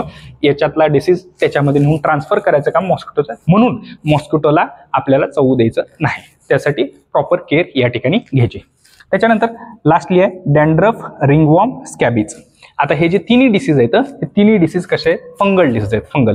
डॅन्ड्रफ सर्वांसाठी कॉमन आहे, माहिती असेल, डोक्यामध्ये होतो dandruff. Okay, ringworm skin disease आहे, स्कॅबीज स्किन डिसीज आहे. आता हे जे डिसीजेस आहेत, these are going to get infected through a infected person. म्हणजे याची लागण आपल्याला कोणामुळे होणार आहे, जर आपण एखाद्या इन्फेक्टेड पर्सनच्या कॉन्टॅक्टमध्ये जर आलो तर त्या ठिकाणी काय होणार आहे, या ठिकाणी आपल्याला हे डिसीजेस होऊ शकतात. याच्यासाठी काय आहे प्रिव्हेंटिव्ह मेजर, स्वतःची सेल्फ हायजीन त्या ठिकाणी खूप व्यवस्थितपणे पाहिजे. आणि ज्या व्यक्तींना अशा प्रकारचे डिसीजेस आहेत त्यांच्यापासून 4 हात लांब राहिलं पाहिजे. त्यांच्या जे काय बिलॉंगिंग्स असतात, त्यांचे वस्तू वगैरे जे असतात त्या पण त्या ठिकाणी यूज करायच्या नाहीत. समजतंय. हा जो काय आहे हा पूर्ण आपला हा टॉपिक इथे कव्हर होतो. कोणता, useful and harmful micro organisms. आता या टॉपिकवरती काही एमसीक्यूज जे की शाहू स्क्रीनिंग मध्ये विचारलेले आहेत ते आपण या ठिकाणी पाहूया. तर बघा, आता या ठिकाणी सर्वात पहिल्यांदा 2022 ची जी शाहू स्क्रीनिंगची एक्झाम होती त्या ठिकाणी हा प्रश्न विचारलेला आहे. आता भरपूर जण काय करतात, शाहू स्क्रीनिंगचा अभ्यास करत असताना फक्त आणि फक्त 10वीचे टॉपिक्स कव्हर करतात, त्यांना महत्त्व देतात. तर तसं नाही बाळांनो, आपल्याला 9चे पण टॉपिक त्या ठिकाणी खूप महत्त्वाचे आहेत. 9च्या टॉपिकचं पण आपण ओव्हरव्ह्यू जर आपण केला तर आपले मार्क्स चांगले पडू शकतात. समजतंय का? तर त्यासाठी कारण डायरेक्टली क्वेश्चन्स विचारले आहेत, हे डायरेक्ट क्वेश्चन्स मी शाहू स्क्रीनिंगच्या पेपरमधून घेतलेले आहेत. तर आपण पाहू शकता 2022 मधला आपल्या मायक्रोब्स या टॉपिकवरचा हा क्वेश्चन आहे. खूप इम्पॉर्टंट क्वेश्चन आहे. भरपूर विद्यार्थी काय करतात, गैरसमज करून घेतात. 11वीचं एंट्रन्स एक्झाम आहे तर 10वीचा अभ्यासक्रम असेल, तर नाही, याच्यामध्ये 9चा पण अभ्यासक्रम बऱ्यापैकी आहे. तर आपण 9चं टेक्स्ट बुक जे आहे स्टेट बोर्डचं ते पण आपण वाचन केलं पाहिजे, याच्यावरती पण अभ्यास केला पाहिजे, नाहीतर आपले मार्क त्या ठिकाणी हाताने जाऊ शकतात. चला, तर आता पहिला प्रश्न या ठिकाणी आपण पाहूया. जो पार्ट आपण आता पाहिला डिसीजचा, जशाच तसा पार्ट या ठिकाणी दिलेला आहे. तर बघा, एड्स हा कोणामुळे डिसीज होतो? Yes, virus. आताच पाहिलेला आहे. कोलेरा कोणामुळे होतो? बॅक्टेरियामुळे होतो. यस, आपण हे पण पाहिलं. डॅन्ड्रफ कोणामुळे होतो बाळांनो? फंगीमुळे होत असतो. आणि डेंग्यू कोणामुळे होत असतो? प्रोटोझोआमुळे होतो का? नाही. भरपूर जण काय विचार करतील, अरे प्रोटोझोआमुळे होत असेल. नाही, कोणामुळे होतो? व्हायरसमुळे. ओके, चला, असं ऑप्शन आहे का या ठिकाणी? यस. ए सी नाही, ए बी ए हा आपण येणार नाही. A B yes. त्याच्यानंतर अरे इथे एफ झालं का? आपण इथलं चुकलं आपलं. आपण येतं काय करू, आपण डी करू. तर डी आणि ए, परत एकदा ए. इथे 2 ऑप्शन्स दिलेले आहेत ए वाले. समजतंय? अशा पद्धतीचे पण क्वेश्चन देतात. शाहूवाले तर इझिली तुम्हाला ऍडमिशन देणार नाहीत, पेपर टफ काढणार, त्याच्यामुळं मेहनत पण टफ करायची. चला, नेक्स्ट क्वेश्चन. 2022 मध्ये मायक्रो ऑर्गॅनिझम्स वरती 3 प्रश्न आहेत. 3 प्रश्न आहेत. 3 4 त्रिकोण 12 मार्काचे प्रश्न आहेत. चला, तर बघा, respiration takes place in absence of molecular oxygen पाहिलेलं आहे आपण स्टडी केले. एरोबिक आणि एनॉर्बिक रेस्पिरेशन. तर कोणतं येणार आहे? एरोबिक येणार का? ॲब्सेन्स म्हणलेलं, ॲब्सेन्स येणार आहे का? नाही. एनॉर्बिक येणार का? यस, येऊ शकतो, पण डायरेक्टली आन्सर टिक करायचं नाही. अगोदर पुढचे 2 ऑप्शन्स आपण पाहिले पाहिजेत. त्याच्यानंतर एरोबिक अँड एनॉर्बिक येणार आहे का? नाही, हे तर येणार नाही, हे पण येणार नाही. Okay, fermentation and aerobic, aerobic म्हणलेलं आहे, येईल का? येणार नाही. मग आन्सर इज 2. जर सपोज या ठिकाणी फर्मेंटेशन अँड एनॉर्बिक, तर ते पण आन्सर आपलं आलं असतं. ओके, चलो next. Yoghurt has a specific sour taste due to. Lactic acid आपण स्टडी केले, आठवतंय? लॅक्टिक ऍसिड मध्ये आपण युजेस ऑफ लॅक्टिक ऍसिड मध्ये फर्स्ट पॉइंट पाहिला होता की lactic acid is used in the preparation of various milk product, आणि त्याच्यामध्ये पहिलं नाव होतं योगर्टचं. आता लॅक्टिक ऍसिड यूज केला जातो म्हणजे लॅक्टिक ऍसिडची टेस्ट कुठली असणार आहे? कोणती टेस्ट आहे बाळांनो? कोणती आहे? सोर टेस्ट आहे का? आंबट लागतं का? यस, आंबट. कशामुळे? रायझोबियम, ईस्ट येणार आहे का? नाही. पेनिसिलिन येणार आहे का? नाही. Lactic acid. समजतंय का? सिंपल क्वेश्चन आहे, पण 9th क्लासचा आहे. 10th क्लासमध्ये गेल्यानंतर भरपूर विद्यार्थी 9th क्लासचा सिलेबस पाहत नाहीत, त्याच्याकडे बघत नाहीत, प्रॉब्लेम होऊ शकतो. चला नेक्स्ट. आता 2023 मध्ये एक क्वेश्चन विचारलेला आहे परत लॅक्टोबॅसिलायवरती. असर्शन रिझन टाईप आहे. असर्शन काय आहे? तर lactobacilli are anaerobic bacteria. Yes or no? आहेत का नाहीत? ते काय करतात? फर्मेंटेशन करतात ना? यस. मग ते कोणते आहेत? एरोबिक आहेत का एनॉर्बिक आहेत? यस, एनॉर्बिक आहेत. कोणते आहेत? एनॉर्बिक बॅक्टेरिया आहेत. त्याच्यानंतर reason, they can produce energy without use of oxygen. विना ऑक्सिजनचं ते एनर्जी तयार करू शकतात का? यस, तयार करू शकतात. That means both are the correct. assertion पण ट्रू आहे, रिझन पण ट्रू आहे, and reason is the correct explanation of the assertion. So the answer is 1 number. Okay, चला नेक्स्ट. त्याच्यानंतर 2024 मध्ये परत कशावरती विचारलेलं आहे? हे सर्व डिझीज आपल्या कोणत्या टेबलमध्ये होते? 9th क्लासच्या टेबलमध्ये होते. So be careful. शाहू स्क्रीनिंगसाठी 9th क्लास पण खूप इम्पॉर्टंट आहे. डायरेक्ट क्वेश्चन्स आहेत या ठिकाणी. बघा, 2024ला रिसेंटली हा क्वेश्चन आहे. रिंगवॉर्म कोणापासून तयार होतो? रिंगवॉर्म लास्टला दिलेलं होतं बघा आपल्याकडे, फंगी. ओके, कोणता आहे? ऑप्शन 3, 1 2 3. ओके, चलो नेक्स्ट. मलेरिया कोणामुळे होतो? Bacteria, virus, protozoa. कोणामुळे होतो? Yes, protozoa. ओके, प्रोटोझोन पॅरासाइट असतो. 1 नंबर. लेप्रेसी, व्हायरस की बॅक्टेरिया? आता राहिले 2, व्हायरस की बॅक्टेरिया. लेप्रेसी होतो कोणामुळे? कोणामुळे होतो? कोणामुळे होतो? बॅक्टेरियामुळे होतो. ओके, त्याच्यानंतर याचं ऑप्शन आहे 4. आणि त्याच्यानंतर इन्फ्लुएन्झा. इन्फ्लुएन्झा कोणामुळे होतो? व्हायरस. आपण सांगितलं होतं व्हायरल डिसीज इन्फ्लुएन्झा.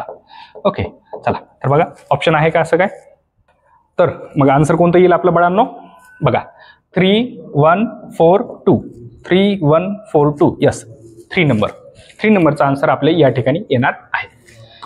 चला नेक्स्ट आहे the name of some common diseases are given below. पहिला cold, flu, AIDS, pneumonia, cholera, typhoid, tuberculosis, polio. How many diseases are caused by the viruses. व्हायरसने cause होणारे डिसीजेसची नावं आपल्याला इथं विचारलेली आहेत. तर बघा, कोल्ड आहे का? येस 1. फ्लू आहे का? येस 2. एड्स आहे का? येस 3. निमोनिया आहे का? नाही. कोलेरा आहे का? नाही. टायफॉइड आहे का? नाही. ट्युबरक्युलोसिस आहे का? नाही. पोलिओ आहे का? येस. किती number? 4 number. So the answer is 1, 4. हे 4 डिसीजेस कोणामुळे तयार झालेले आहेत? व्हायरसेसमुळे त्या ठिकाणी तयार होत असतात. तर बघा, अशा पद्धतीचे आपल्याला वेगवेगळ्या प्रकारचे MCQs या ठिकाणी येऊ शकतात. आणखी बरेच विद्यार्थ्यांना जर शाहू स्क्रीनिंग काय आहे ॲक्च्युअलमध्ये किंवा सिलेबस कशा पद्धतीने आहे, प्रिपरेशन कशा पद्धतीने केलं पाहिजे हे जर माहिती नसेल तर आपला full preparation of the Shahu screening exam याच्यावरचा डिटेल्ड व्हिडिओ आहे, तो आपण पाहावा आणि त्याच्यानंतर अभ्यासाला तयारी करावी. हे जे काय पूर्ण व्हिडिओज आहेत हे व्हिडिओज रिवाइज करून याच्यावरती जे काय MCQs आहेत, असाइनमेंट्स दिलेले आहेत, या असाइनमेंट्स आपण सॉल्व्ह कराव्या, जेणेकरून आपल्याला याचा पुरेपूर फायदा घेता येईल. समजतंय? चला, आपले कुठल्याही प्रकारचे जर डाऊट वगैरे असतील तर आम्हाला व्हॉट्सअप नंबरवरती शेअर करा, आम्ही त्यांचं एक्सप्लेनेशन देऊ. चलो, thank you. Have a nice day.